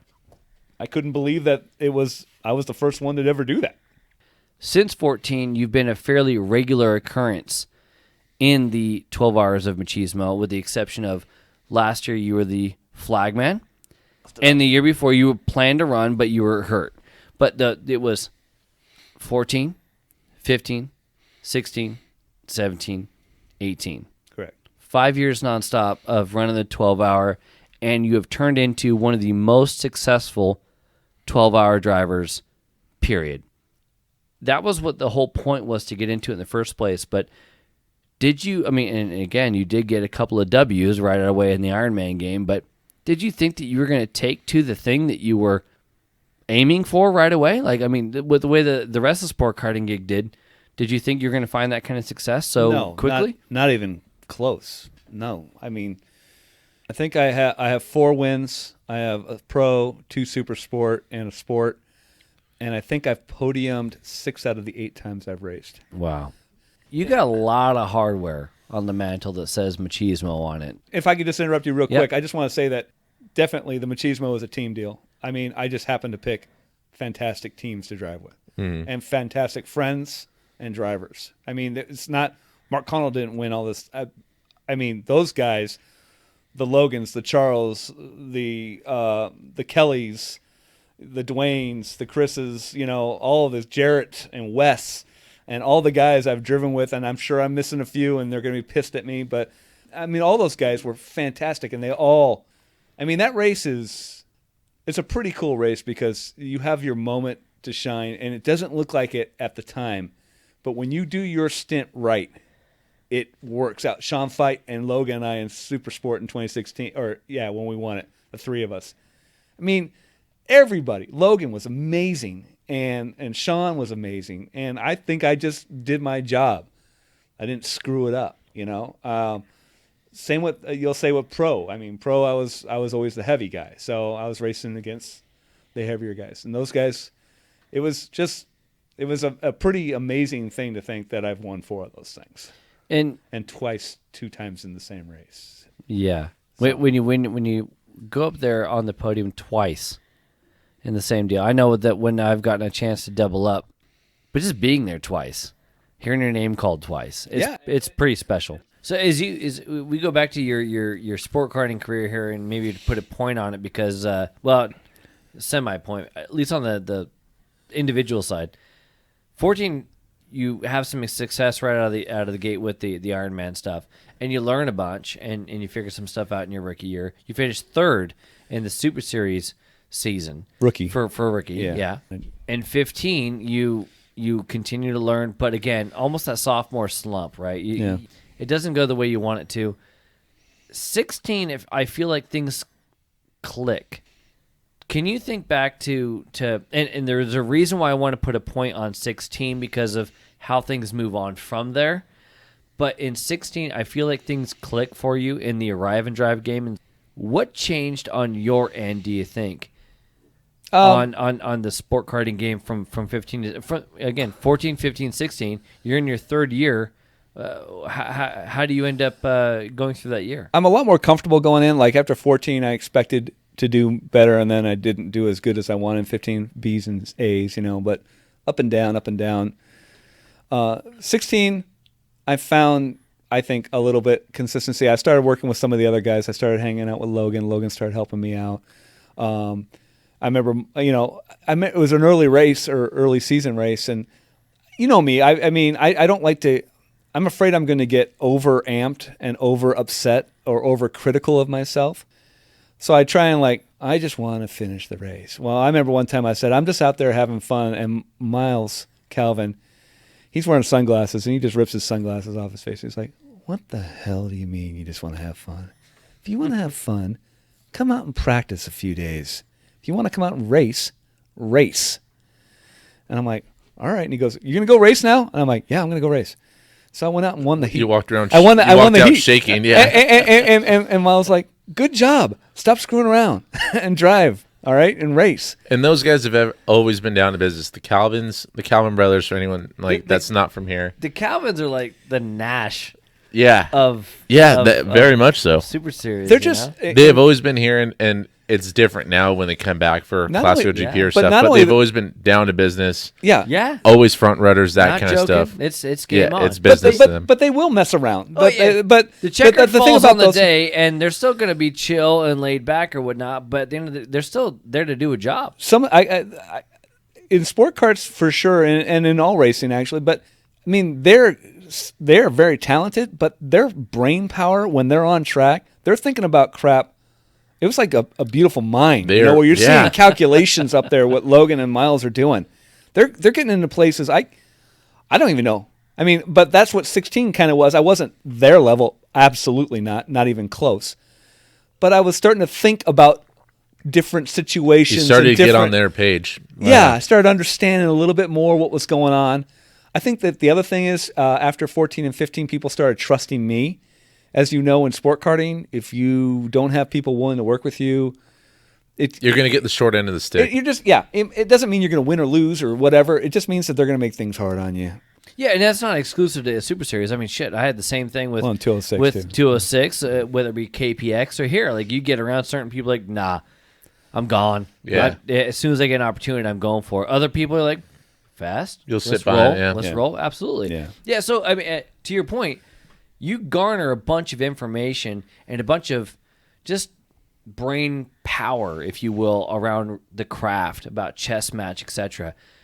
In 16, it actually, like the culmination of the ascent of 13, 14, 15, 16 doesn't start out phenomenal, but it's strong and it's steady and whatnot. I was also, I was relaxed, right? I think, do you think bad you took it, when I get critical? Do you think you relaxed was just you going at it more for fun, or more because you had confidence in your ability? I had more confidence in my ability at that point. I wasn't trying to just have fun. I was trying to go out and do what I could. Miles Calvin talking I don't to me want again. Miles coming back at me. He scared me. Well, as you're talking, it's a huge point. Actually, I think about it, just like self-confidence in your own ability will do a lot for you.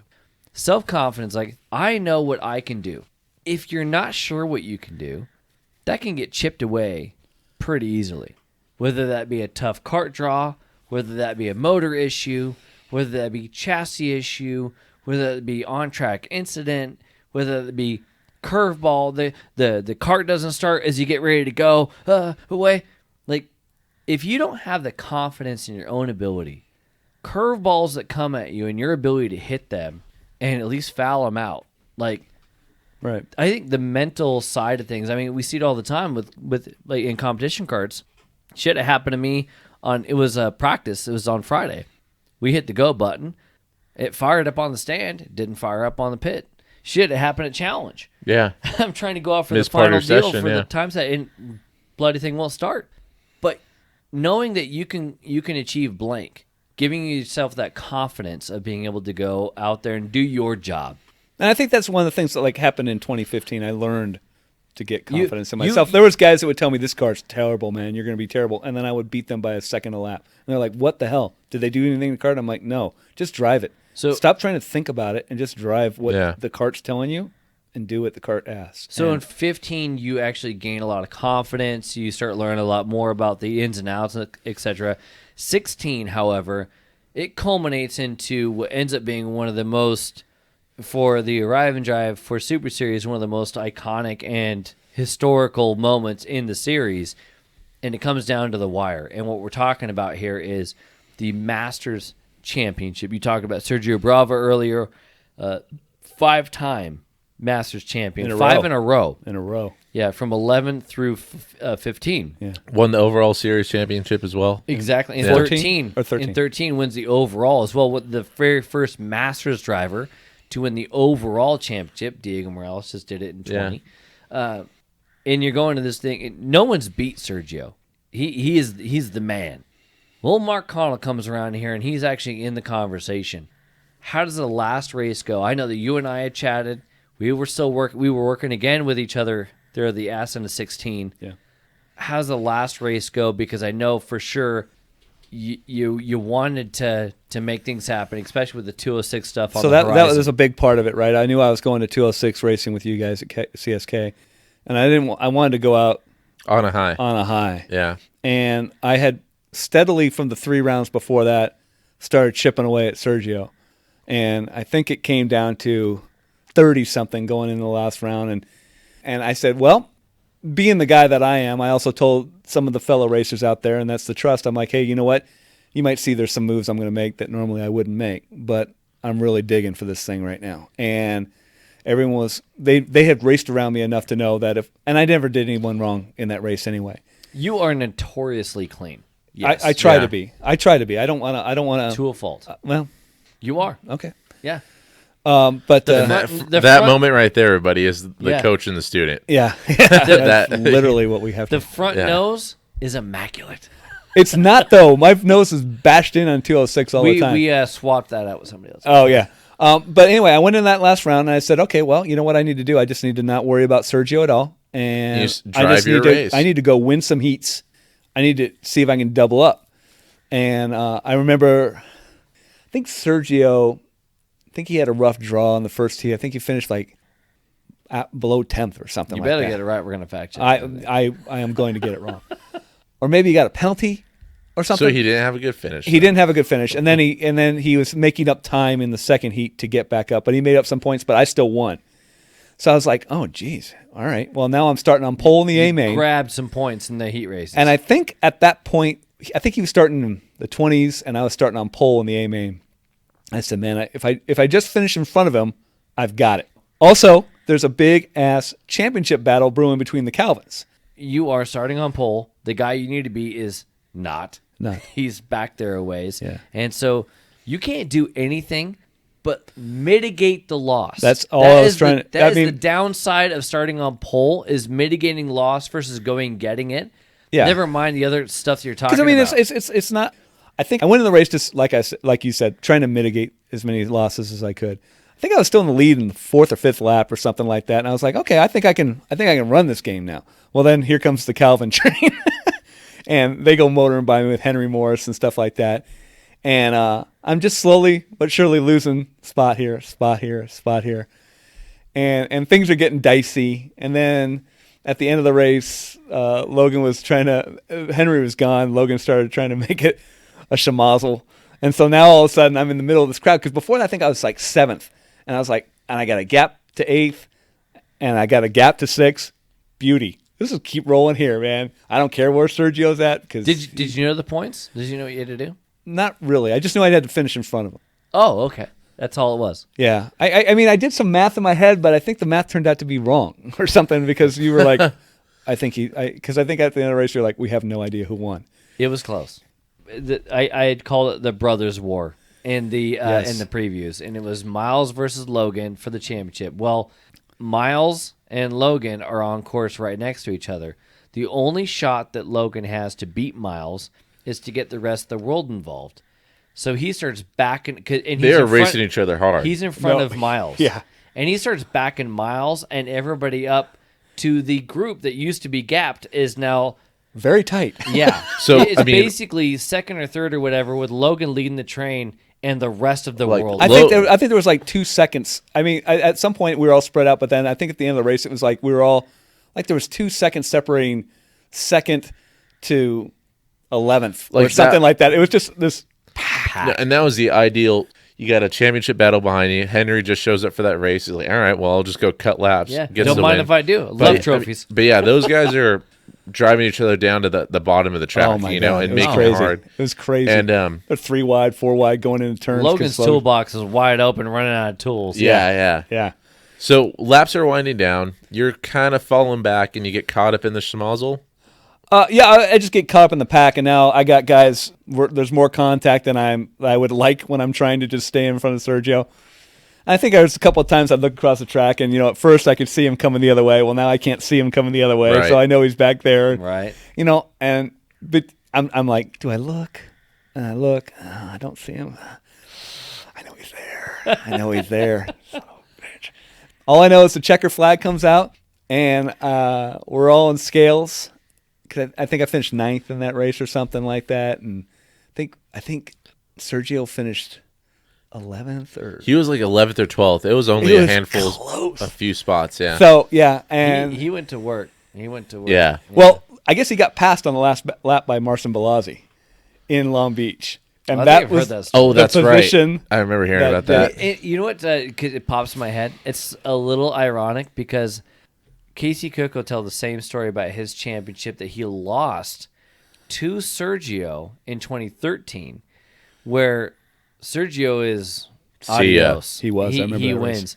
And Casey led the points coming into the day, and Casey loses it because he ends up getting passed or some schmozzle happens in like the last lap or last 2 laps or whatever. And it might have been, it was too big for me. That was another reason why I was able to kind of relax. I think if it had been 10 points, I would have been like, ugh. Okay. But since it was like 30 or 40 or 50, I'm like, yeah, Sergio Bravo. Who's going to catch that guy? Nobody. It turns out Mark Connell. So the year ends. We had announced CSK Racing. We're going to go 206 Racing. And you're like, I want to step up. I want to move to the next level. You win the Masters Championship at the Super Series. The very first driver to beat Sergio Bravo, who had won it 5 times in a row. By 1 point. By 1 point. 1 point. Yeah. Man. Yeah. What does that mean to you? It was huge. I mean, I honestly, I think I got a little teary-eyed, when the news came to me, because I don't think you told any of us until the banquet. I like to do shit like that. Who won? Right. And that's the point of the banquet. It was just, I mean, you got to remember, I mean, guys like Sergio and the Calvins and John, I mean, those guys have been racing for tens of years, I'm in my 3rd year, and it was really, it did a lot for my confidence, that's for sure. I really felt that I had, I mean, I never won an A main, so that's one thing against me. Got a couple of P2s. But you did establish yourself. I mean, I think if I had kept racing, I could have won some A mains. The end of it was basically that I won this championship driving who I am. Okay. I didn't do anyone dirty. I didn't rub anyone wrong. I played the team guy. I played the partner on the track when I needed to, and I took the leads when I needed to. And I was very people. Some of the other champions, they always have some people will always be kind of upset with them. I don't think I heard people upset with any time of me driving somebody out there. Right. And that was more important. That was as important to me as the championship, because it was like I did it by driving well and not driving overly aggressive or and using people I up. think not only do you win the championship, but also in your sport karting career, you also pick up the inaugural Integrity Award, now called the Dennis Kimbrell Integrity Award. So to your point, not just winning that championship, but doing it and still being friends with everybody and kind of doing it your way. Yeah. What does sport karting mean to you, having done those things and kind of ended on that kind of limit before moving on to what ends up being the next deal? It means a lot to me in the fact that I made a lot of good friends out here. A lot of people I still see to this day that are glad to see me, and I'm very glad to see them. And I made a lot of friends out here, more friends than I've ever made in all the years I raced motorcycles, by a long shot. And I mean, officiating now, they'll wave at me sometimes coming by or something like that, because these guys know I'm one of them, and also that's the goal. I mean, I lost a little bit of the fun factor in the last year, but it was like that was the whole purpose of coming out and doing this in the first place.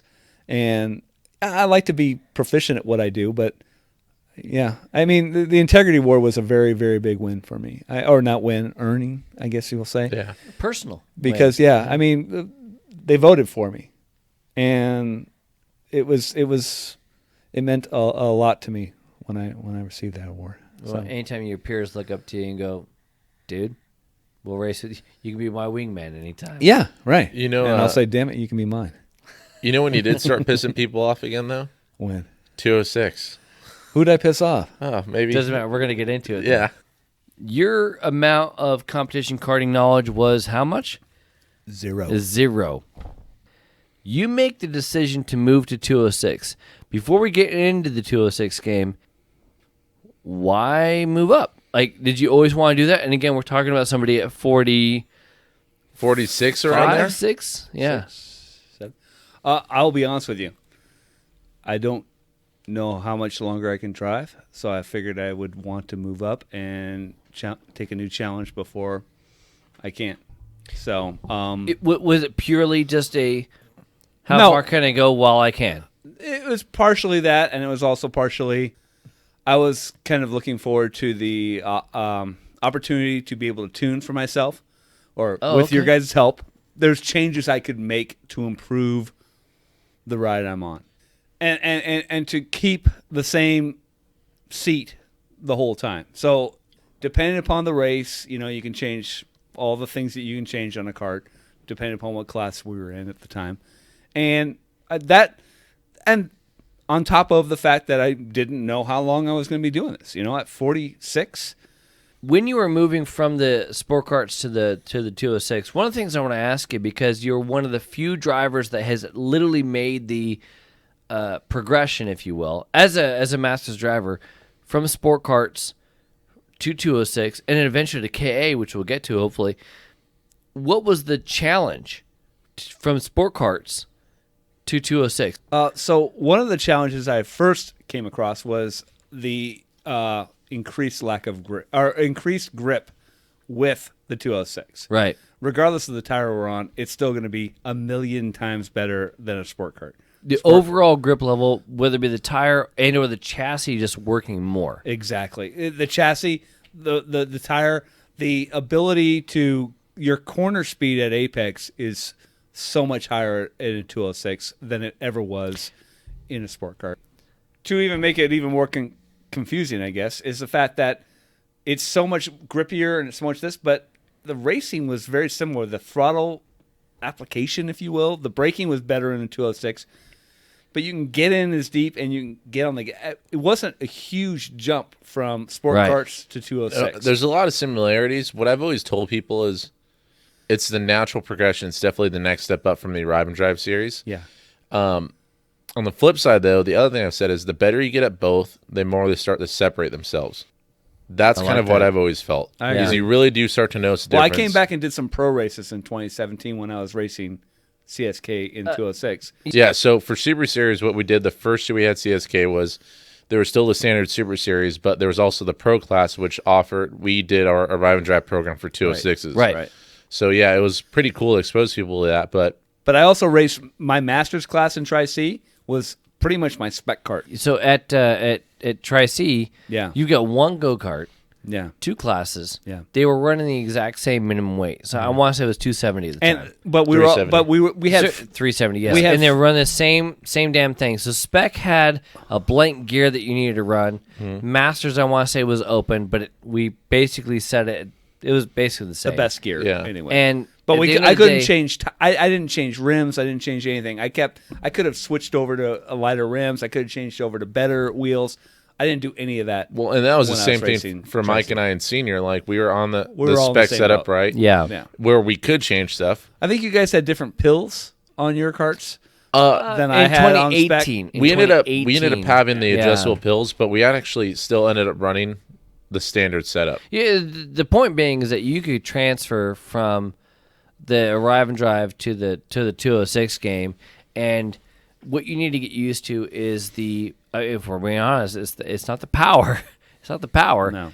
but it is the grip level mid corner, if you will. It's the responsiveness of the chassis and the mid corner The grip. 206 was definitely more entry and exit. So And that for- was it. I mean, it was just in the corners. Like in the straightaways, it didn't feel alarmingly faster because Right. the Yeah. 206 hits the rev limiter, right? right. So the speed down the chutes weren't any different. Right. But the entry to exit on each corner on the Yeah. 206 was remarkably better. Yeah. What was the biggest challenge? What was hard about going from sport carts to 206? That's a tough question because I would not say that there was any hard parts with it. It was you just got to be later and earlier on everything with a 206. Later. Yeah, later earlier. in the That's for brakes, sure it. earlier on the gas. But Interesting. the other thing that you could not do, and I think you guys witnessed it a few times, those 206s will grip up. You will bicycle the heck out of those things. Oh, when fair. it gets You have grip. to be so Yeah. good And at it getting the never thing pointed. happens in a sport cart. Right. So you had to make sure you weren't being silly with your corner speed because otherwise you were coming up. Not silly with the corner speed and being careful on the wheel. Right. Yeah. You know, 'cause I you're remember. gonna have Well, that- I followed Mike. Mike was a foot off. His whole left side was a foot off the ground going through the bus stop. It is going to be less forgiving with that because you're more It on doesn't the razor's slide. edge. Well, It yeah, doesn't slide. It doesn't have that speed to get it in and break it loose. Yeah, as you're talking about going through the corner, the outside's going to stick, Yeah. right? We're not going that fast. We got pretty good grip. It's going to stick. Yeah. I saw people get up on 2 in Contino. I saw them get up. I personally have gotten up on 2 in Long Yeah. Beach twice. Yeah. Bus stop, too. I've seen a few Bus times. stop. I mean, Shit. Hey, bud, we saw it in KA. We saw it in KA just this last race Yeah. with Dirk out here. He was rolling behind somebody who got up on during the challenge. 2 in Horseshoe, Yeah. it's something you have to think about when you're driving a competition cart versus a sport It's cart. different. Yeah. The cart's working different, Yeah. right? Yeah. A, you don't have as much weight. B, the cart works different. But I guess the way the chassis works is different. It's a challenge. So as you make that transition, you're running Spec Series, which, layman's terms, a lot of the stuff's the same. There's not a lot to change in the Spec Series. Yeah, It's you- all you had- VLR chassis. You could do a 180-degree Yeah. change on the front Yeah. caster, and that was it. Pretty much an axle height. Yeah. It's And it's all pressures. VLR chassis, so made by RLV. They're VLR chassis. Everybody's on the same wheels, same tires, same axle, same pills. You could change some ride height changes. You could do some little bit of stuff here and there, but at the end of the day, you're not changing a whole hell of a lot. Right. Masters was open. The weight was the same, but you could change what the hell you wanted. Which I didn't change anything. What we found is that because the VLR chassis was as good as it was, not a lot of people were changing much at the time. Well, So you and running- I didn't change a lot, but some of the competition we raced against did. At one point or another, some of them were going the wrong direction on it. Point was, though, that the spec stuff was It always was fast. Pretty good. basically the Yeah. same. We get down to the end of the year here, and Masters is solid. You win the championship in Masters. In Spec, however, it's pretty close. It's pretty close. Again, you're a Masters driver, mid-40s. You're going against the kids. Yeah. What were your thoughts going into that one? Because it's close. How's it go? So I will say that the spec class wasn't because I was racing kids, but I wasn't racing people I didn't know. Again, this goes back to the fact that I had raced against Logan and Miles and John, and A lot of the sport cars had moved up to spec. Yeah, and they had all come over, and no Jake commodities. Hood, who won the championship and stuff like that. These were all guys, and we all raced each other accordingly. You know, there was a respect out there on track for the most part, where it was fun to drive with those guys because, you know, we're all just going faster, but everyone's cutting some slack. There's normal competition karting is they're going to run you. If you're on the outside, you're going to get put in the tires. I will say it was an easier transition for me because we all came up at the same time. And it was, and again, I love driving with those guys and Jose and everybody else. You know, we're all comfortable around each other. Right. And maybe that's not the best race thing for growth, but at the same time, I feel like we also had Matt Johnson out there with us in Masters, right? And I mean, the guy's amazing, you know, and so we're going after it with Matt Johnson and John Crow. Right. And it was awesome because you get to learn what real competition karters do. And at the same time, I have a lot of guys around me that I know aren't going to do something stupid. Right. Because those guys were all respectable sport karters. And they're going to race you hard, but they're going to race you clean as well. Yeah. So the spec class ended up being a good blend between predominantly arriving drivers moving on up. Yes. And also, here and there, some competition karters that had the same package and go and race like Matt Johnson, like John Crow. Couple of badasses in the game. Huge. And you're trying to figure out how to roll with those guys. Yeah. End of the season, and you're one of the short list of guys in the conversation for the Spec Championship. It does not go your way. There was different things here or there that happened to you, but at the end of the day, P1 wasn't the story for you, but it wasn't Masters. So what we're talking about here is you go from Masters in the Super Series, champion. Mm-hmm. Masters in 206, champion. Mm-hmm. You got to be feeling pretty good about the ladder up. You were talking about trying to I've already done sport karting. I want to move on up. What made you do another year of 206? What was the thought process there as far as like? So I was rather disappointed in how Spec turned out in 2017. I definitely felt I had either more skill. Or less circumstances that would anyway. So I felt like there was more growth there. And also, honestly, a big thing for me to make sure I did Masters, obviously, it was one because I'm Masters and two because you were in it, Mike. Right. I mean, you were racing the full season. When the season I won before, you missed a round or two. So it was Yeah. So it was definitely something, you and I hooked up a lot. In 2017. In 2018, I thought it was I thought it was a challenge. It was a challenge. You and I were running. We had a lot of good races. At the same time, I came up short against you. So, but yeah, in Spec, I wanted to get Spec. I had a different class of guys not a different class, a different group of guys racing Spec in 2018 versus 2017. I don't think Logan didn't come back. Miles didn't come back. John didn't come back. But Aaron didn't come back. You had Adam Nagel. I had Adam. JJ Blackledge. TJ Blackledge. Different group. Still real good guys. Yeah. I mean, real fantastic drivers. Yeah. And I wanted to make sure that I could get that one. I wanted that one. I felt like I got a little gypped in 2017 due to circumstances. And so I wanted to make sure I came back in 2018 and got it. And I finished P2 in Masters behind Mike. Both of us, I think we clinched it a race early. Yeah, we did. And in Spec, I had to go all the way to the end, but it was a good, solid win for me. And I can't remember who was right there with you in Spec, bud. I don't remember. TJ. That's right. TJ was that's right. TJ won 5 races that year. Yeah. He won 5 mains.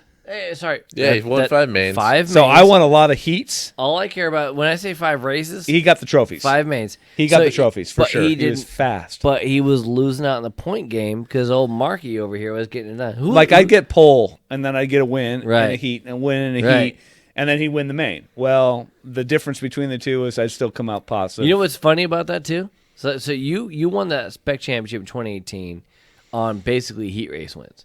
Pretty much. I think 20 I won 2 mains, I think, that year out of 8. That sounds a lot like my season in 2017, where I won a lot of heat races. I think 2 mains. Yeah. Derek in 2018, who actually won the Senior category. 206 Senior Championship, also a lot of heat races, not a lot of mains. Yeah.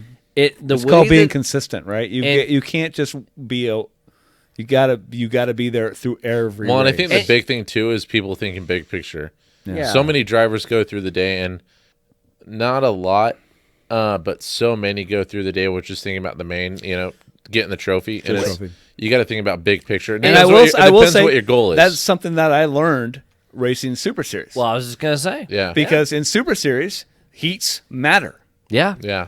And then the main matters. But the overall score for the day, Yep. you get over 50%, I think, from your heat races. Yeah. whatever championship I'm gonna run. Like right now, I'm running challenge, right? Right. And it put my hand up as I effed it up because I did not pay attention in the beginning. But the reality is that the pre-final doesn't mean shit. Right. Like you win the pre-final, you get 10 points. You get second, you get 9. It's not a lot. Third, Not a 8, lot. and Oh, so on and yeah. so on and so on, right? But for pole, you get 5. For fast lap and the main, you get 5. So I can get pole and fast lap and be as good as a heat race win. Exactly. I gotta tell you, I hate that point system. Right. I don't think that's very good at all. I will But tell wh- you but- that but I that- liked but that- that point system because it worked in my favor. Saying I liked the alternate of all these points coming in from other situations other than the main. Oh, yeah, I don't like relying only on the main for a point structure. Exactly. Yeah, I mean, for sure. Shit happens. Shit happens. I don't like making the main being the only gig. I like the day being a deal. Yeah. I like that a lot. So Would you suggest changing the overall for the day, like in motocross?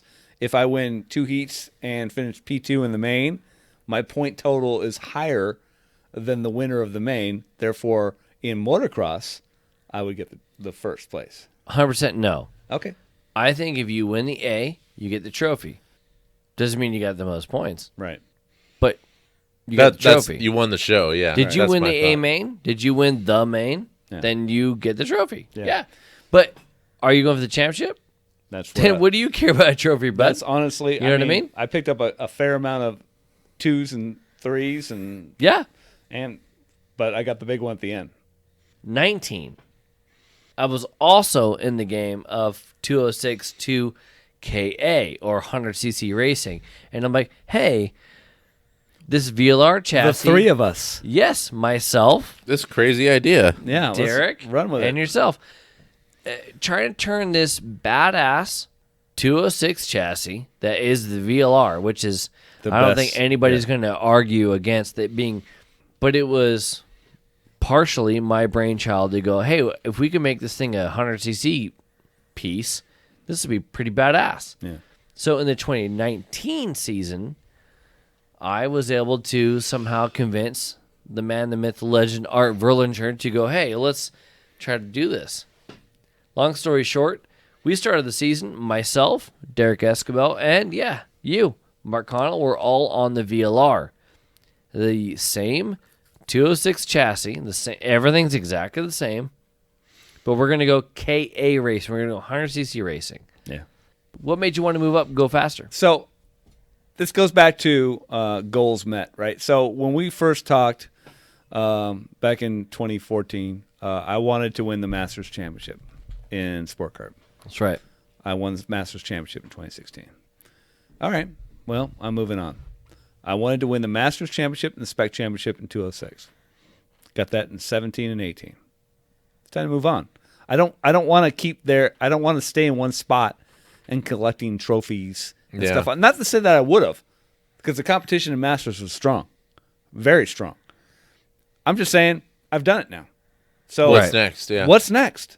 And then I drove the 100, and I was like, holy crap, I kind of dig that. Right. That thing's fast. Yeah. Well, it's not fast. It's if fun, you talk though. to- Fast enough. It's if you fast, talk to yeah. the X30 guys and the shifter guys, they're going to say, no. But you know what? From a guy coming from 206 and sport carts, it was Yeah. quick. Yeah. And I loved driving it, and I still love driving the 100cc. I think it's a great package. I think that it's a lot of fun. The thing I will say that I missed from 206 is 206 was pretty bulletproof. You get little niggling things with a 100 that I kinda The wish faster didn't you happen. go, the more problems you're likely to have with some mechanical issues. Yeah. Yeah. I didn't break I don't think I ever broke a single throttle cable in 206. Oh yeah, I broke- can't remember breaking anything like I broke 4. bullshit. You know what Yeah. I mean? I mean, we had some. I think we had a valve out adjustment once. I think we had a header. Those are pipe, like header pipe adjustments. brakes on 200, Oh. 206. Headers And that was during the endurance stuff. yeah. But like as far as the sprint racing goes, no, that you're right. The 206 is bulletproof, and that's why everyone likes to run that stuff. Right. Yeah, for the most part, And it was yeah. fun. I mean, I enjoyed. I did one 4-hour World Formula race. I enjoyed that because it didn't have the rev limiter, and it felt like it had more power too. I don't know if it necessarily does. Yeah, it does have a rev limiter. Well, I never hit it. That ain't good. The gearing was wrong, my friend. It was missing a few teeth, I think, in that race. Yeah. Should add some more. Add some So, more. Well, they were all worn down. but you go into 2019, you're on the 100cc, and Yeah. we're on the experimental VLR chassis, right? Yeah. Trying to move that up. Yeah, I think we had all kinds of first try stuff on that, and all of a sudden, I won a pair of heats in No, that thing. So Yeah. it definitely worked out. I think a combination of 100cc still being fairly new at that point. Yeah. A lot of people still figuring out the package, and especially with Masters, a lot of Masters were moving up at that point too, Yeah. especially around Yeah. Tri-C. There's a lot of people in 206 that want to go a little faster. yeah. and I mean it's Well- a little faster in some places, is a lot faster in others. Oh, I mean, yeah. Fair. silk is a whole different ball game. Silk backwards? Yes. Yeah, silk reverse? Silk Yeah, counter yeah, yeah. is a lot faster in a 100cc than it is in a 206. You're able to make some stuff happen early on in the Tri-C season on the VLR chassis, and then down the road, some bad luck and some other incidences start to happen. Whether the chassis is not working right, we ended up finding out the hard way that the chassis it wasn't going to work. Yeah. Right. But throttle cable broke, tire comes unbeaten, a bunch of random shit for you.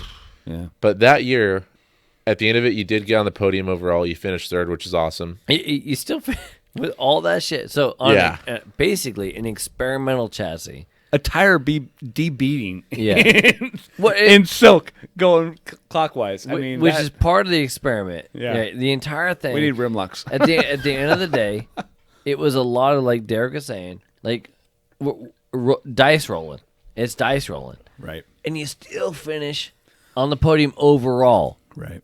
So you've been moving up the ladder, whether it's been in, obviously you've been progressing as a driver over this point. Now it's on the better part of 5 years, going on 6 towards the end of 2019. At the end of that first 100cc season, what did you think when you look back on it? Obviously, it was not the best year for you with the mechanical issues and some of the bad luck, but what did you think as far as your progression as a driver?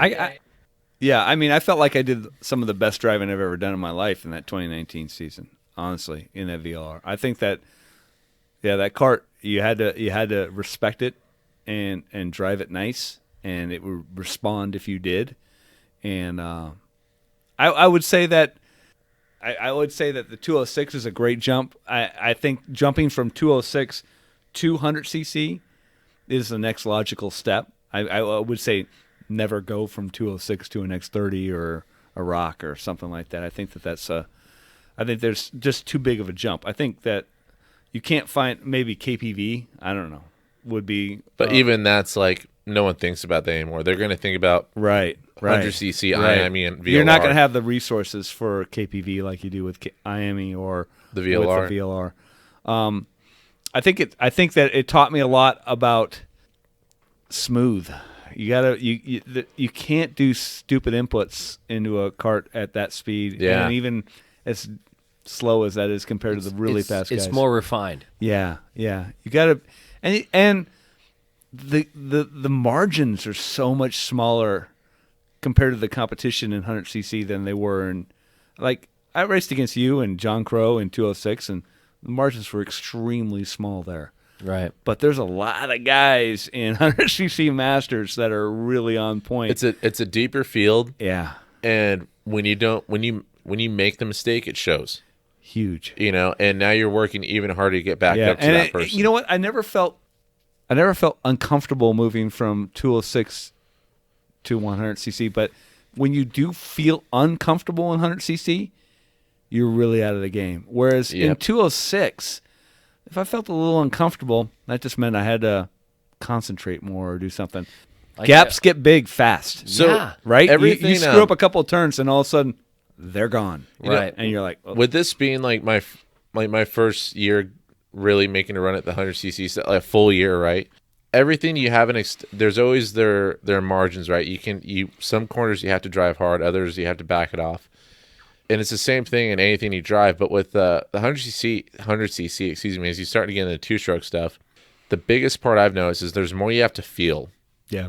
You're saying you really have to refine your driving. I mean, throttle application, feeling the tire dig through the corner. When to apply the throttle. Exactly. All of this stuff is crazy. Like the biggest thing, right? I mean, the sport karts in the 206 you drive the pits out of, and you're forcing it to the corner. You're telling it what to do. Or you do that in every other go-kart, but you're waiting to tell it what to do. Yeah. In the two-stroke stuff. Because sometimes it doesn't like it, but sometimes the 100cc does like it when you get on early, right? It's a finicky thing, that you have to have. In my opinion, you have to have your head completely focused and in the game to get it to do what you want it to do. Well, yeah, and especially if you're trying to switch the game, if you're trying to switch the thought process, like if you're trying to go from sport karts to 206 to 100cc. I mean, I'll tell you right now, when I go and run 100cc, I just got done doing a sport karting coaching session. Right. So they're not even close to the same, right? Yeah. I mean, if you're doing all three. When you had the Super Series, you had a pro class. I was able to do a sport kart and then jump into the 206. Right, yeah. If we had to jump from a sport kart into a 100cc, never going to happen. Exactly. So that's exactly the point. So the gap between a Rive and Drive kart and 206, not astronomical. No. It's not. And I think that's why we see a lot of Arrive and drivers do very well. Yeah. Very well. Yeah. In the 206 category. If we look back on the championships of the four strokes over 17, 18, 19, 20.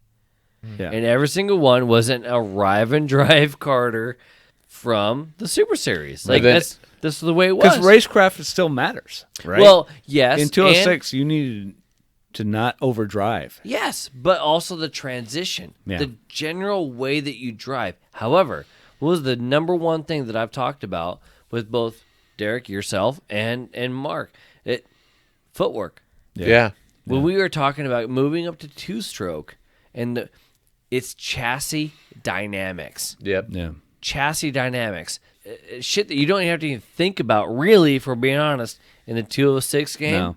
Yeah, it's on or off. It is your footwork and your hands. 100cc, there's so many different levels of your throttle, right, that needs to happen to make the thing work. And I'm stoked at how much I picked up from Challenge and Tri-C back-to-back weekends, or weekend in between, whatever it was. I mean, but I got done with that weekend, and I honestly, by the way, think that the mechanic that you had at Challenge was the number one reason why you did better at Challenge. Travis was good, yeah. Travis was good. No, Mark, you were awesome. Yeah. Thank you. Those of you playing the at-home game, yes, Mark is plugging himself as the mechanic for Derek. Yeah. But the Derek Whisperer.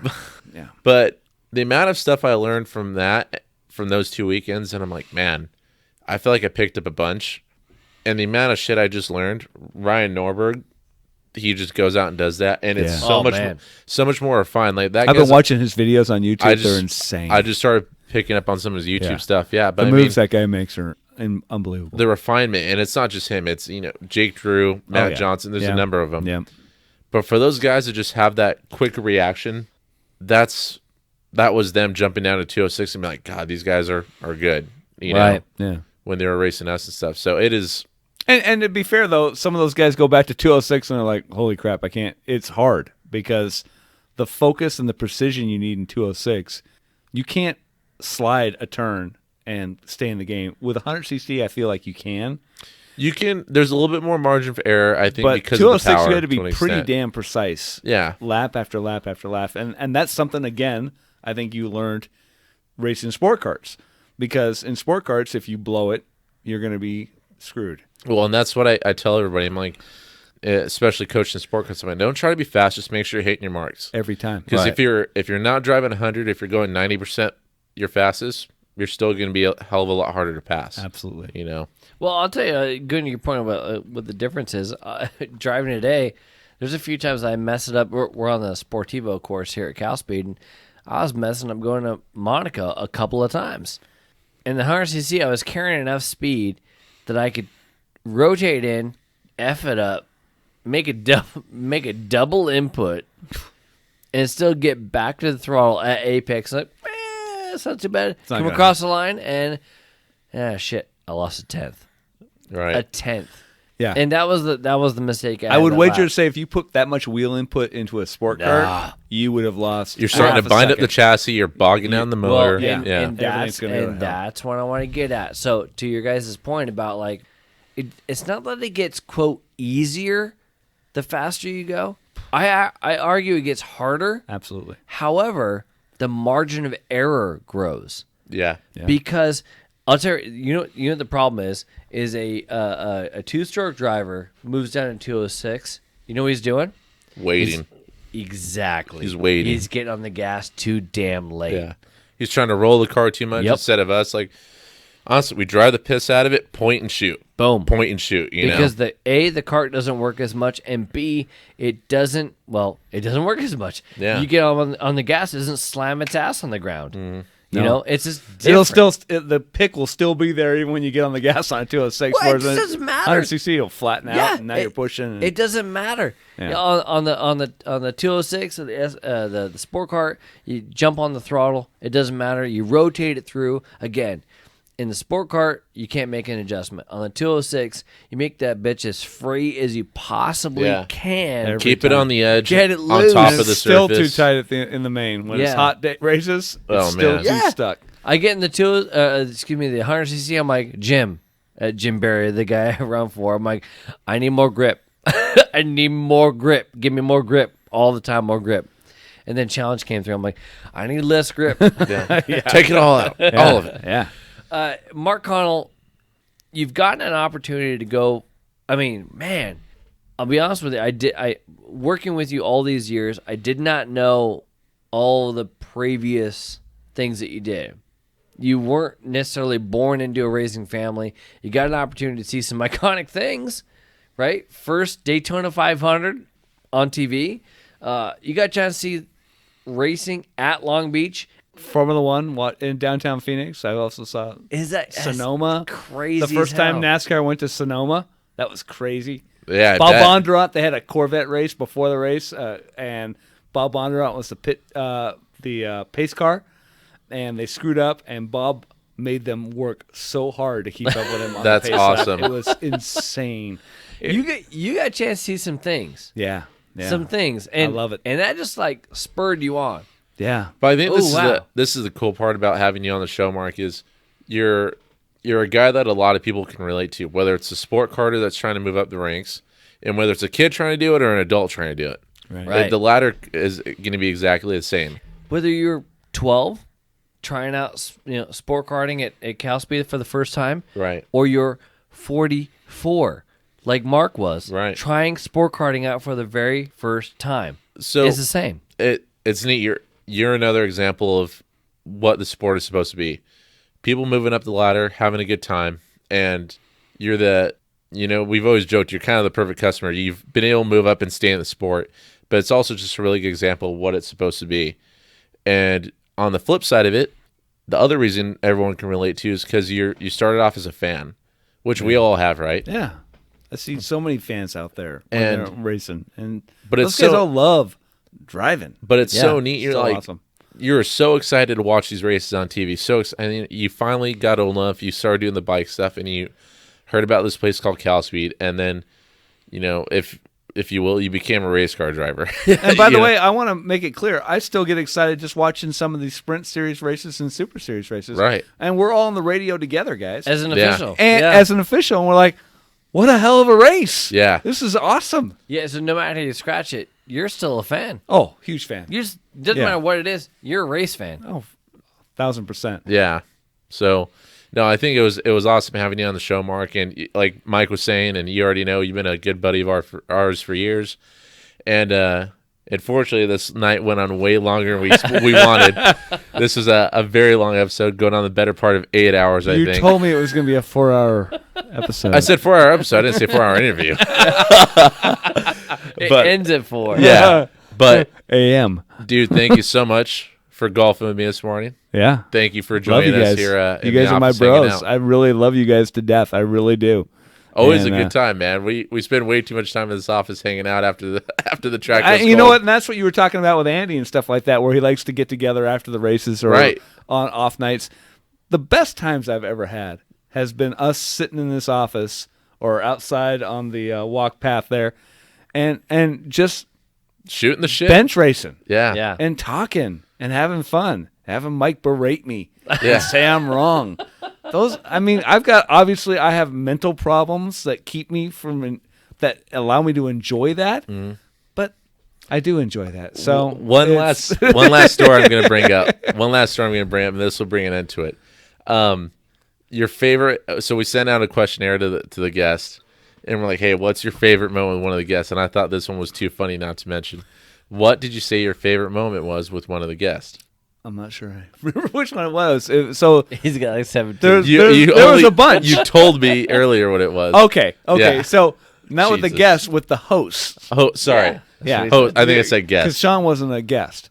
But yeah. Yeah. Fair enough.